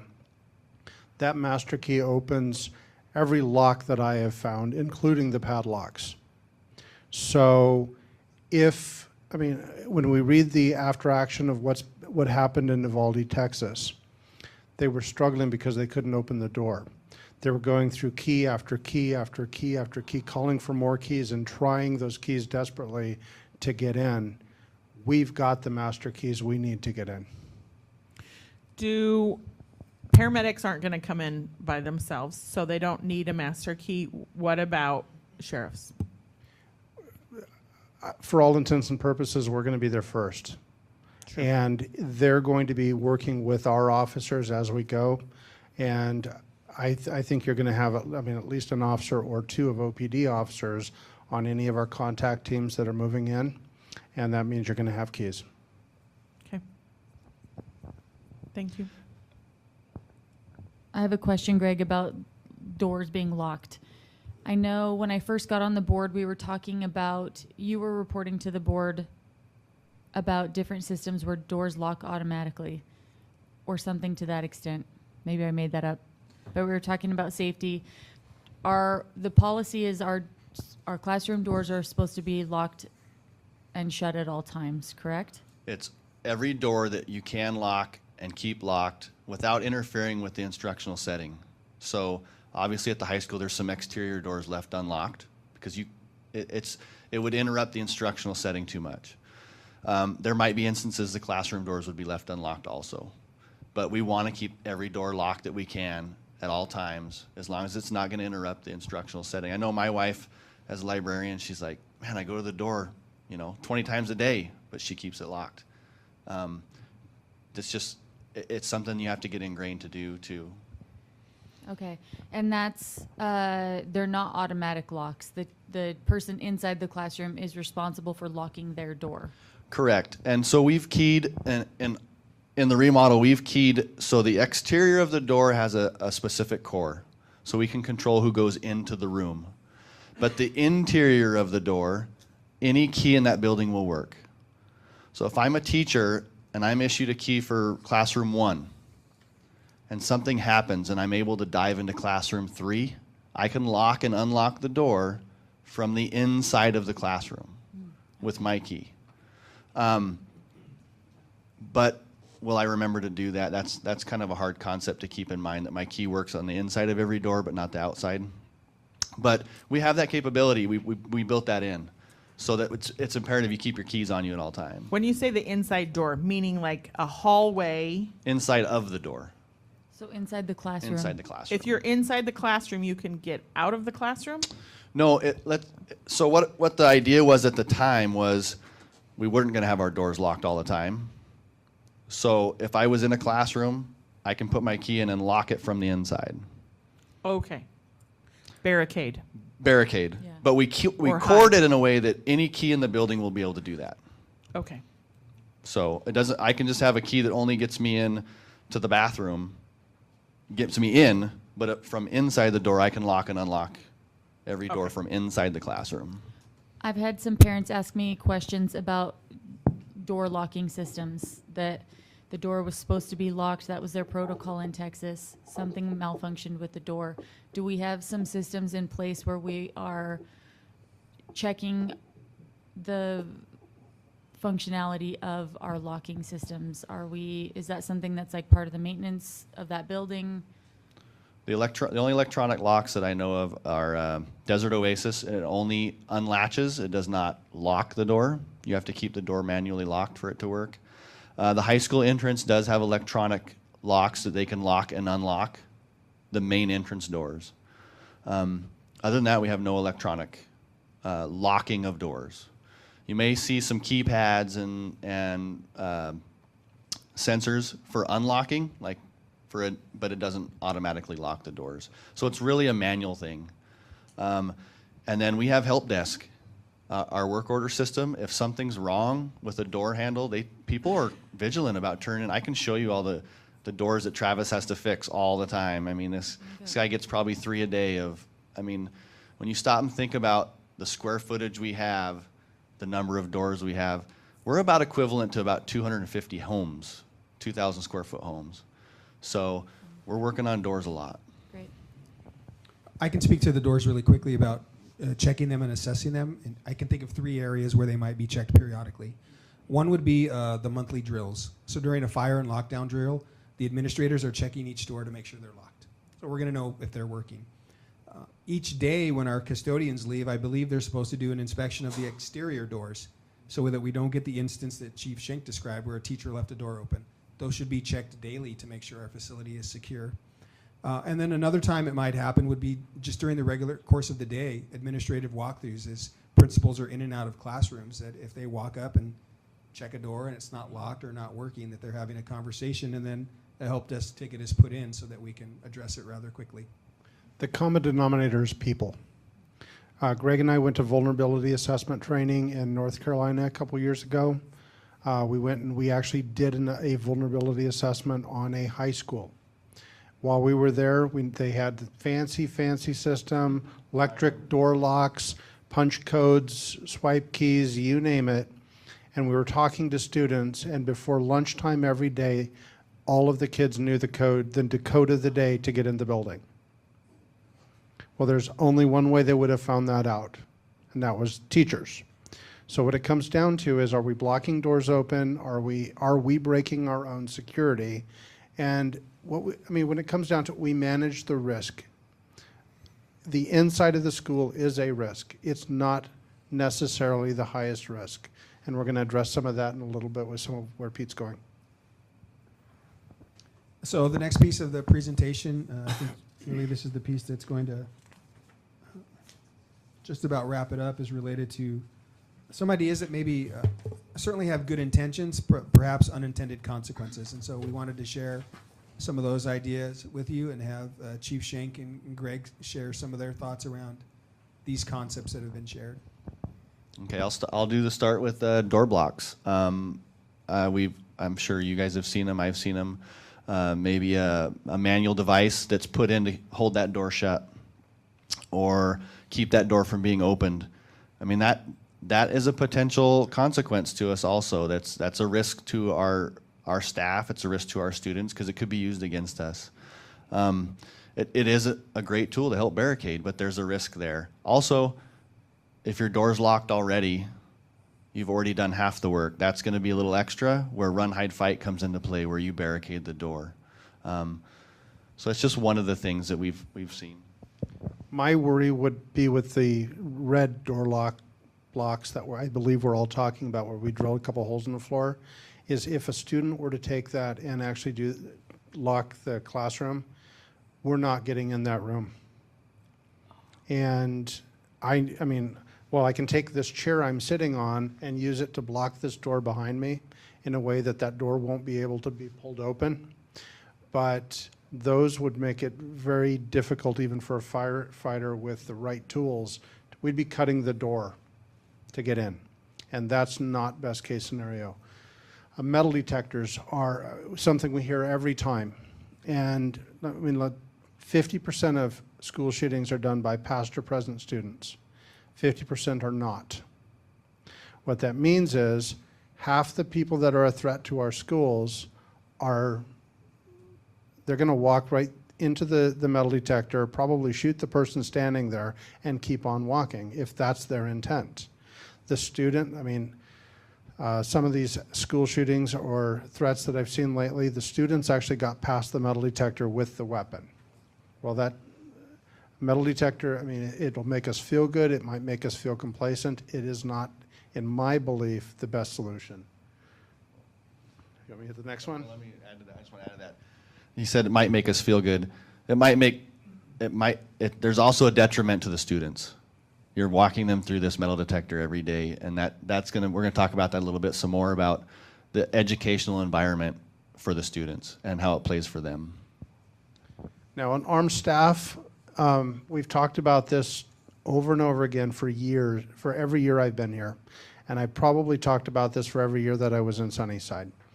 The arming staff they have to be trained to the level of the police department. So the superintendent, by law, can allow individual staff members that are assigned to school security to carry firearms.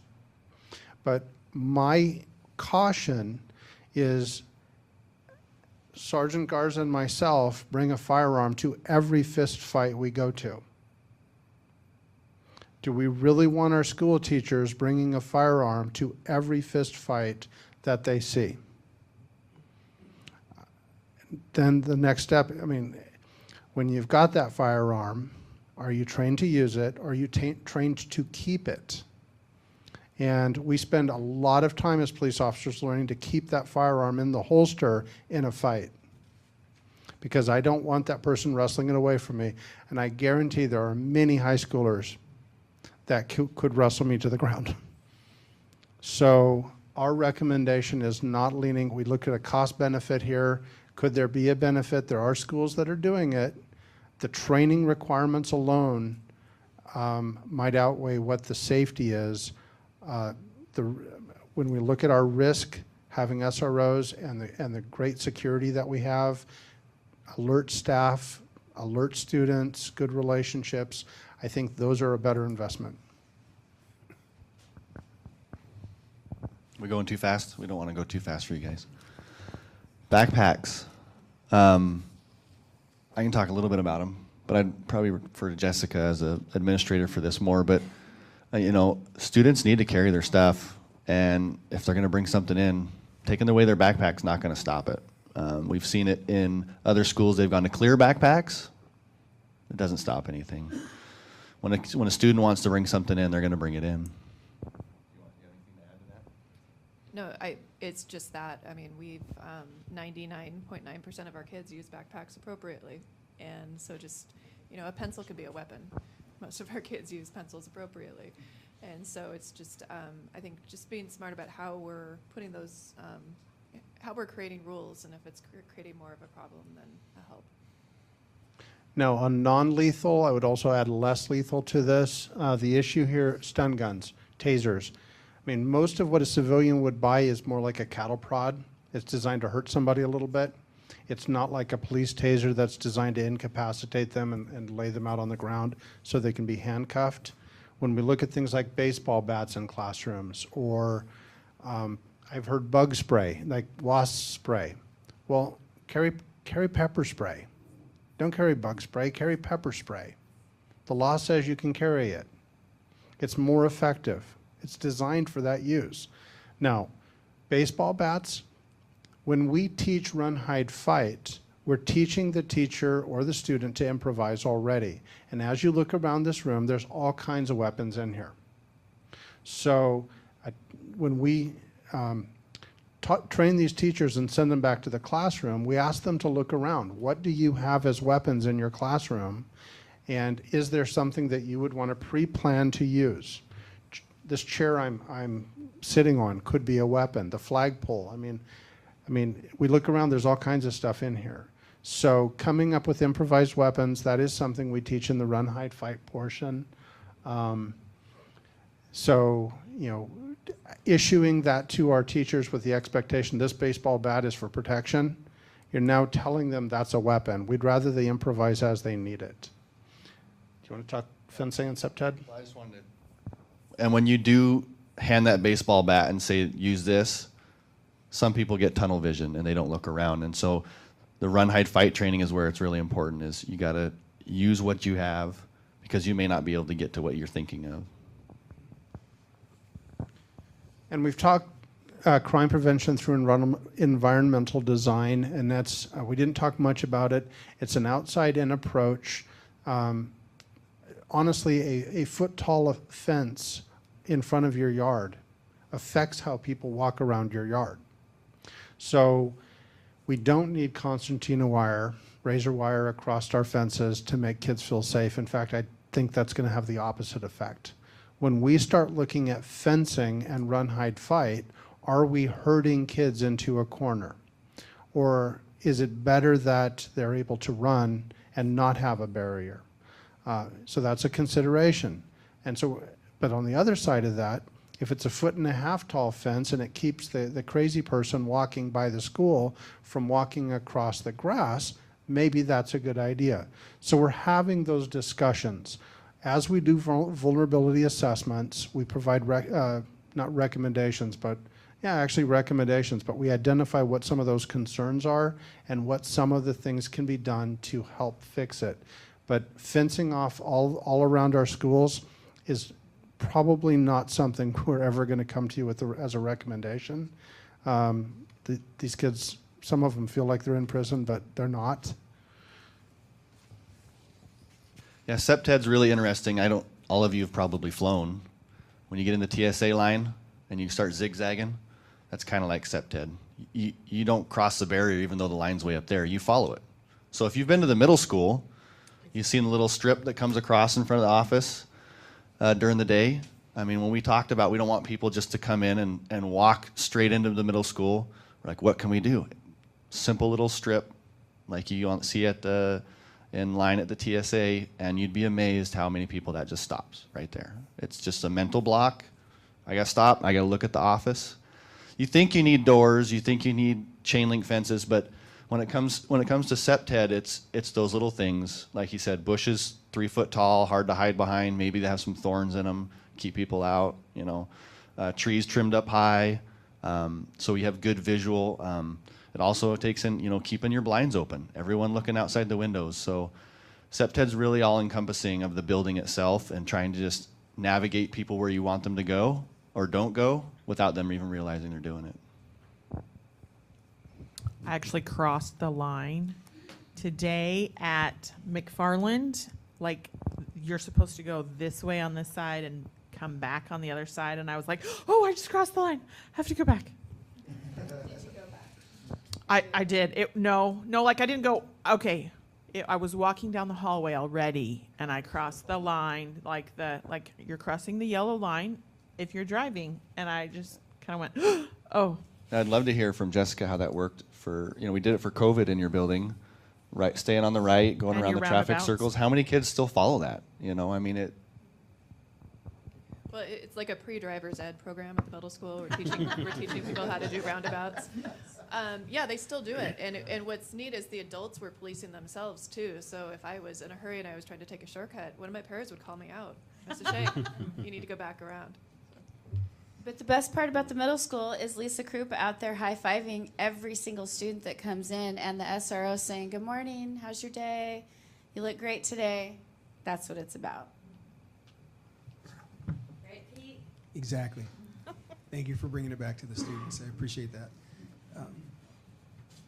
As we wrap this up, we also want to let you know some considerations and possible next steps that we might bring to the board that we're thinking about as a system, and certainly over time we'd want to get some feedback from you on. And there are these concepts that relate to the exterior of the building, some of the things that Director Prowse brought up about electronic perimeter doors, those kinds of things, buzz-in entrances, audible door signals that are already in use at some of our schools, the visual barriers and fencing that Chief Schenk and Greg just spoke about, perhaps hiring additional security staff at some of our schools. All those are things I think we want to consider, and it gets back to the concept that Chief Schenk shared around risk management. What's the risk reward or the value of this initiative so it doesn't lead to complacency or making us think we're safer, but actually makes us safer. As it relates to the interior and sort of the movement around the school, this idea about an ID badge system. It used to be at Othello High School that everybody wore an ID, and there were some safety concepts built into that. And so we had a conversation with the staff last week when we decided to lock the doors, what that might mean in the future. So some conversations around that. Electronic interior doors, another one that was discussed earlier. You know, this idea of enclosing hallways, much like the setup at MMS and Wahidas, that makes a difference for how you move students around a campus. Some of the metal roll-up doors we have, is there a quicker way to make those more efficient for closing? And then thinking about where we put our office staff. But really at the bottom of this, what Amy just brought us back to and what we shared, I think at the beginning of the presentation, it really is about our students and our staff paying attention, being situationally aware, and doing the right thing when they're called upon to do it. And I'm confident that we have the people that are doing that every day. Our students are safe when they come to our schools. And there are lots of things in place to make sure that happens each and every day. And so I just want to circle back to this concept that, you know, in the middle of this schoolhouse structure, all of these supports that has taken us about 2 hours to talk about and share with the board and with the community are all in an effort to keep students and staff safe every day.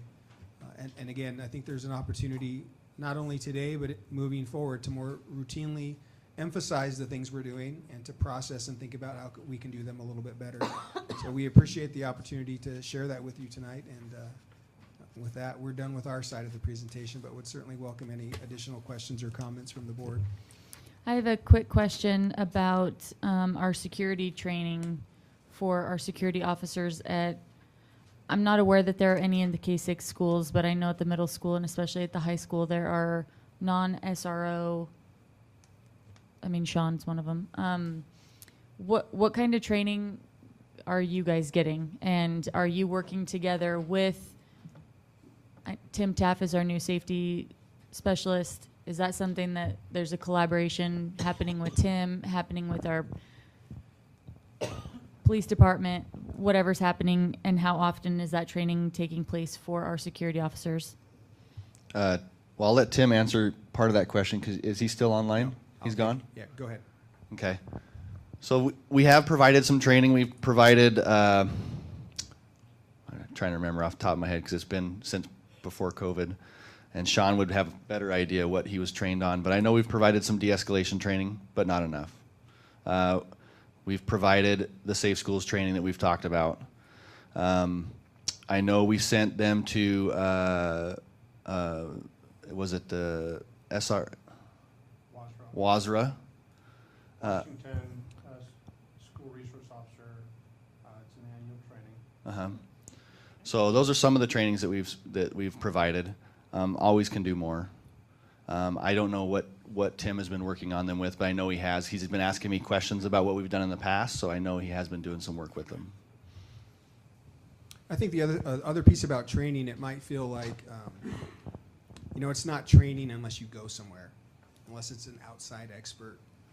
But I can guarantee you that each of our 3 security specialists, I would hope, understands the rules of the school, the expectations that the adults in that school have for every student that's on that campus, that they're trained in active supervision, that it means you should be moving about the school in a regular but not routine way to make sure that you're observing what's happening, paying attention to things that might look odd or students that you don't recognize.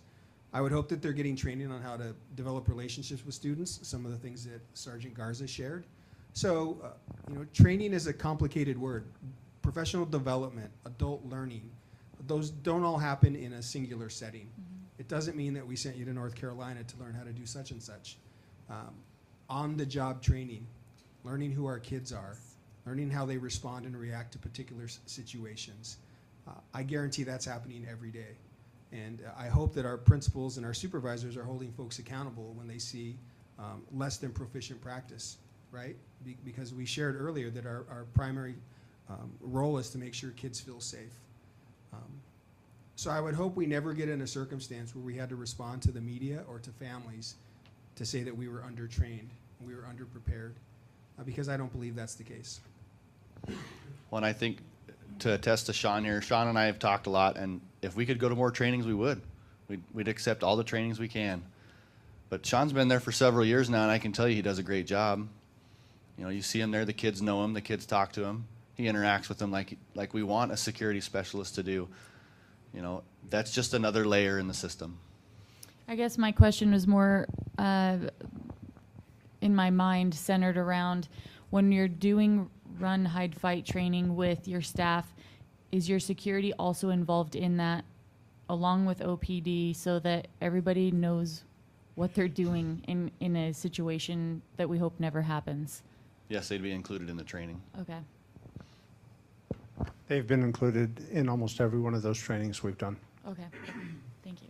They also attended, and I think we kind of underplayed it, the ESD put on to comply with the state law change around school resource officers and security. We had to cover, I think it was a dozen or so, 13 bullets. We did comply with that, and I'm not sure if that's an annual thing. I don't think it is, but we'll all keep playing with that. I know we just recently updated that policy, that Tim actually brought it forward to update and included security guards in it and SRO officers. There was some safety issues within it, and it was tweaked to be better. More training was included. Great. I also just wanted to make the comment that I appreciate you guys doing this work. I appreciate the Adams County Sheriff's Office being here because it takes a village. And even though you might not be, the parents to my children, but you're important in my children's lives. You might not be able to pick out my kids in a lineup, but the fact that I entrust my family's safety to you and your police force every day, and knowing that if I call 911, it's the Adams County Sheriff that's going to come and rescue me. You have all of my trust in knowing that you are there to protect my kids. And so I appreciate that you're here and that we're putting time into this as a village, because it's going to take the city, it's going to take the school board, it's going to take our superintendent and the sheriff's office to make it so that we work together as a team, because this would devastate our community. Hopefully we never have to experience this, and we can learn from everyone else's mistakes so that we don't have this happen in our community.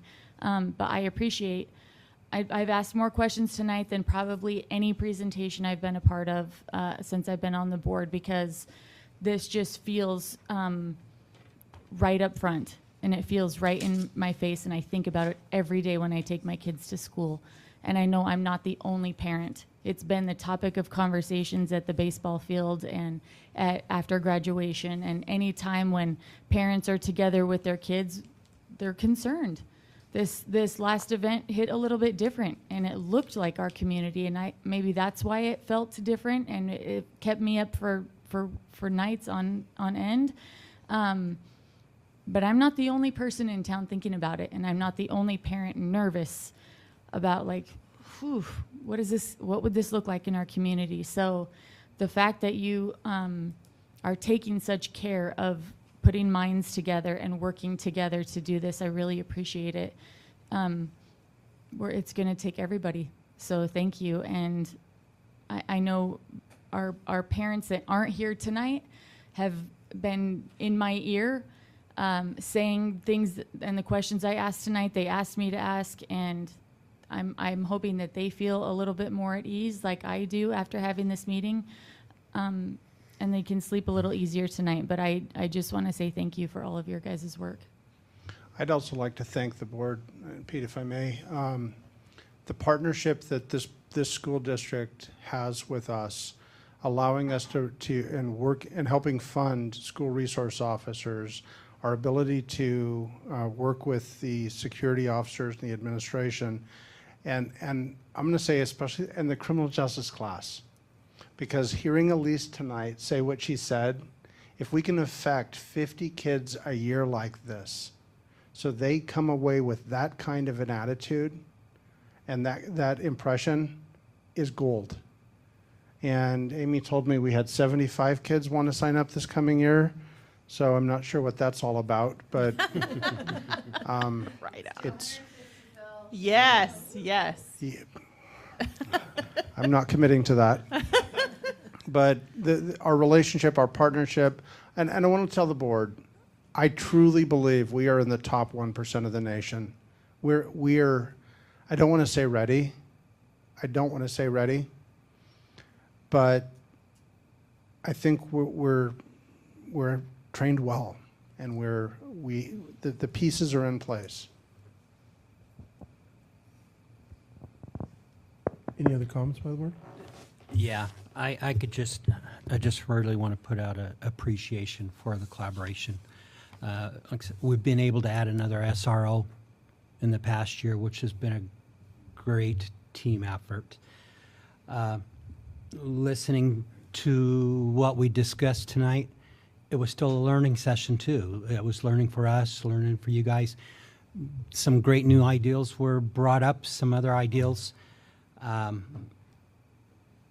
You never can be prepared too much.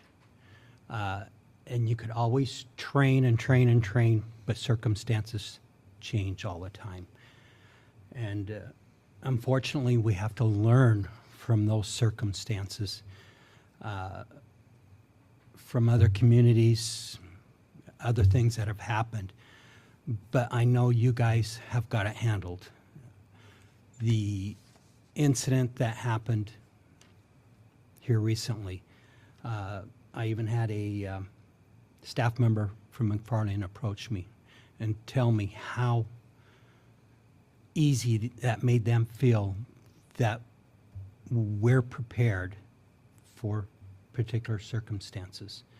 And they were happy with that. And I seen it too, how quick it was, how quick everything come out, the risk assessment that was done later and everything else. And I'm very satisfied for where we are in our community now, but I know there's still a lot of room that we can grow. You can never stop growing in school safety.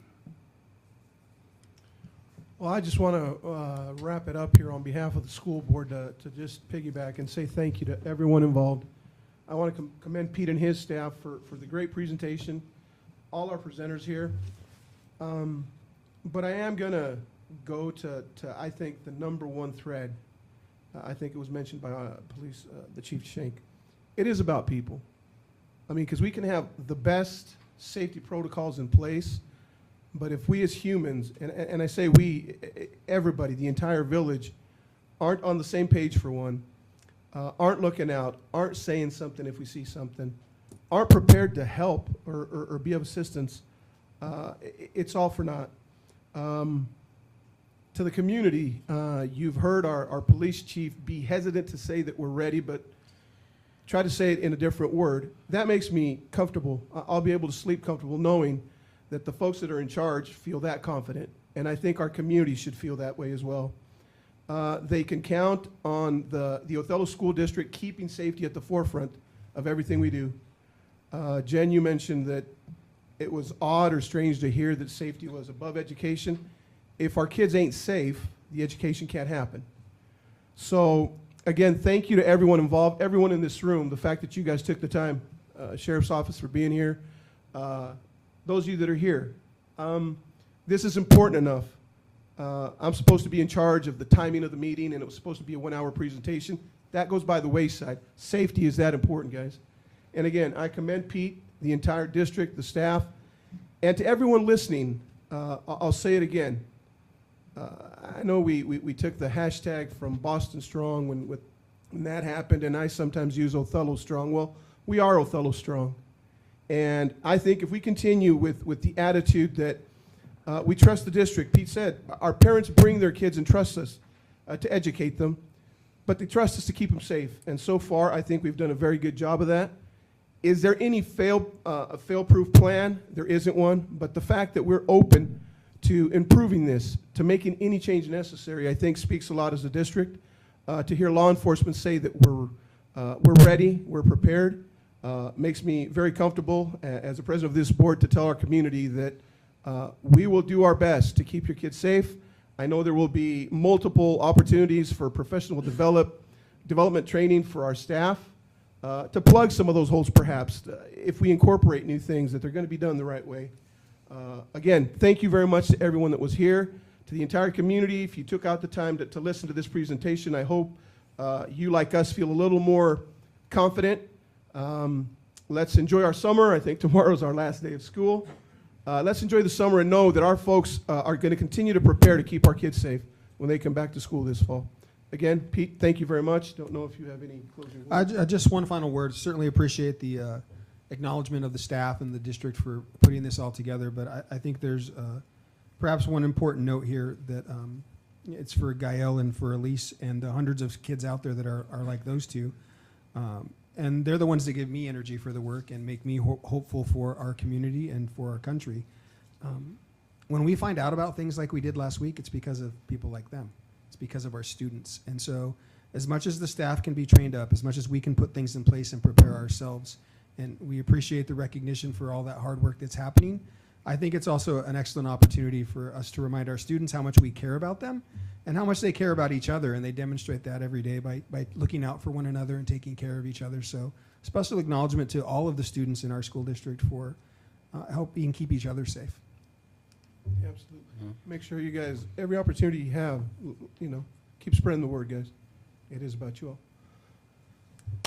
Thank you very much. All righty, moving on to item D1. We have a assurance of organizational performance. There's a few items that we're going to be briefed on, if I understand Yeah, correctly. I put those items there as organizational performance, just to let you know that we had talked about addressing those concepts and those ideas at a board meeting. Wasn't going to happen tonight because we knew this one was going to take some time. So they're only on there as a reminder to me and to you, and a commitment to say, we're going to circle back to these, and they'll be at the next board meeting. There is one question, though, about item 3, and that's the board self-assessment, and whether or not you'd like us to coordinate with WASDA and their trainer from Quincy. We believe there's a trainer there that lives in Quincy, works for WASDA. I don't believe is a board member, but is willing to come out and talk us through that process if you like. She is a board member in Quincy. She is, okay. Yeah, Tricia. I think we would like that. So we'll reach out and get some of those details and bring them at the next board meeting. Or whoever they assign, it might not be her. Okay. All right. Thank you. Thank you, Pete. Moving on to item E1, policy review. There's a couple of DOPs in there that have some proposed changes to them. I'm sure we've had ample time to read them. I don't know if anyone's got any questions or would want something clarified. I believe, Jen, you were the author of both of these changes, if I'm not mistaken. Yep. So I don't know if at this time anybody's got any questions as to what her intent is or anything of that nature. No, just a thank you for your commitment of adding the students into this, because as we move forward and we try to have more student voice, I just appreciate you diving in and including them in this policy. So thank you, Jen. So I would say if there's anything that, for whatever reason, whether it's the timer and somebody doesn't want to discuss tonight, if there isn't anything else, Marissa, if these could be... So I think that we need to ask the district their views on these proposed changes. Personally, that's what I think.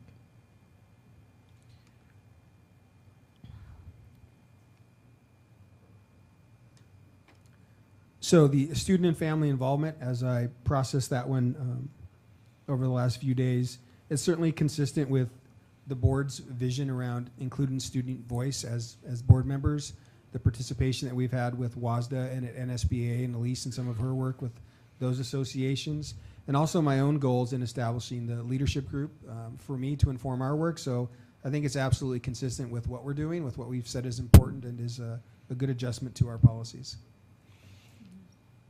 And then I can't even remember what the other one was about. The evaluation. Oh, yes, it was just like language, the way it was written needed to be corrected. Yeah, is and what I felt believe like. that one was about getting consistent with our practices and making sure they matched our policy. Yes. Okay, so I think these will be good, be in consent agenda the next meeting. Do we always have to have a first and a second and then go to consent? Or because, well, I guess there was opportunity for public comment tonight on Yeah, them. and there were no changes recommended, so that's why. Right. I'm thinking it would be okay to have them in the consent agenda at the next board meeting. Okay. Okay, moving on. F1, upcoming events. Tomorrow is the last day of school. And our next board meeting is June 27th. Don't know if there's anything else that needs to be added to that. Okay. Gael, this will be new to you. We want you to be involved if you'd like. We have made a commitment as a board to assess ourselves and how our meeting went. So there's a method that we use. It's plus delta that has been introduced to us, and it's different from what we used to do. So we basically go around the room and assess this meeting. What was good about it? What could we work on? What are things that maybe didn't go as planned, or things of that nature? So I know you said at the beginning you weren't going to say much, and I'll respect that, but if there's something that you think worked well or something that you think could enhance this, feel free. Now or at any point of this discussion. I'd like to say congratulations to him for speaking up as much as he did tonight. As the first night and the first meeting, I was very impressed, so thanks. Good It'll job. be a great asset to our board. I'm going to harp on it again. I think the agenda was well planned. I think, it wasn't even asked, but I made an executive decision and asked that our book review be postponed for another meeting, just because wanting to emphasize, like Pete said on the safety presentation tonight. I believe we hit the points that we needed to tonight. I think it was fabulous to have a panel and to have an open discussion, like feeding us information, but being able to talk back and forth and to be able to do that. We don't get to do panels. Yep. For this kind of format, I think was probably it felt like one of the most productive board meetings that we've had in a really long time. Informational, yes, Ever. for us. Yeah.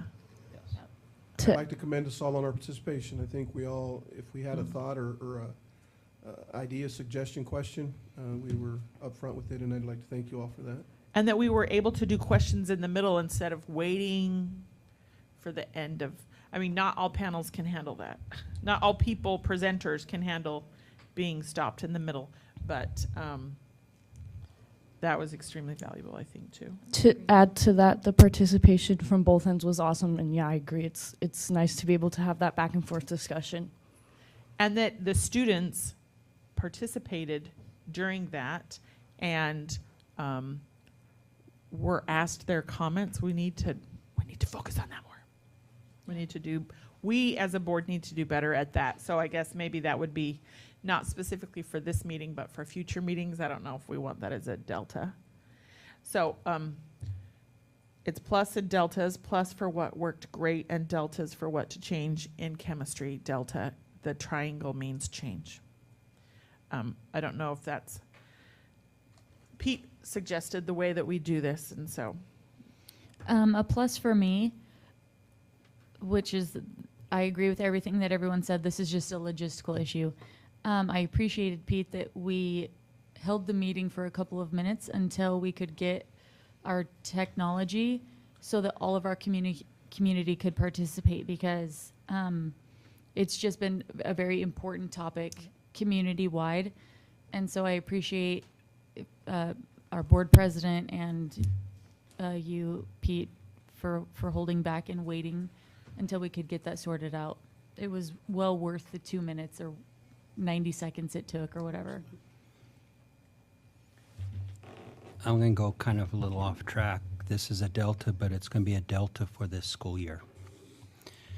As you know, this school year started off really rocky. And I think a lot of us were wondering what we were even doing here with all the protests and the mask issues and the different schedules that we had at the different schools. But we persevered through it all. And I think all of us in the last few days have got to either attend graduations, play days, and various end of the year activities. And just seeing the smiles and the happiness of all of our students this year has made it very, very worthwhile.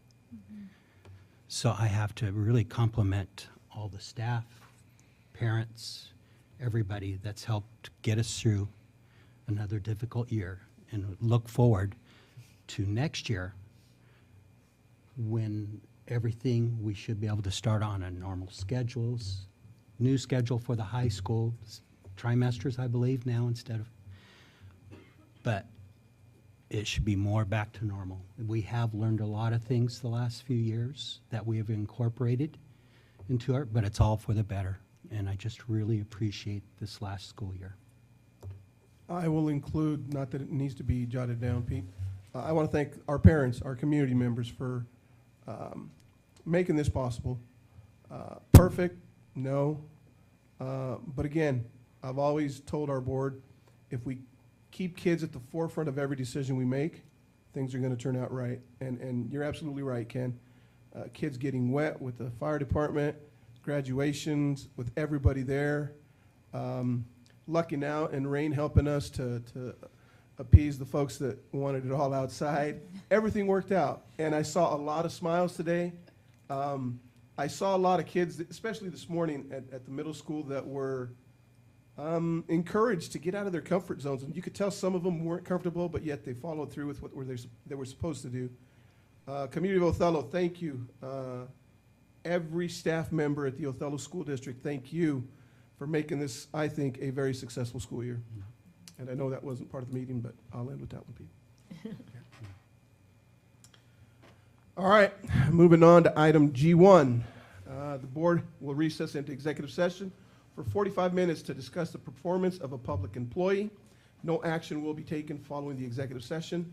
It is 9:19. We will reconvene at 9:23 for our executive session.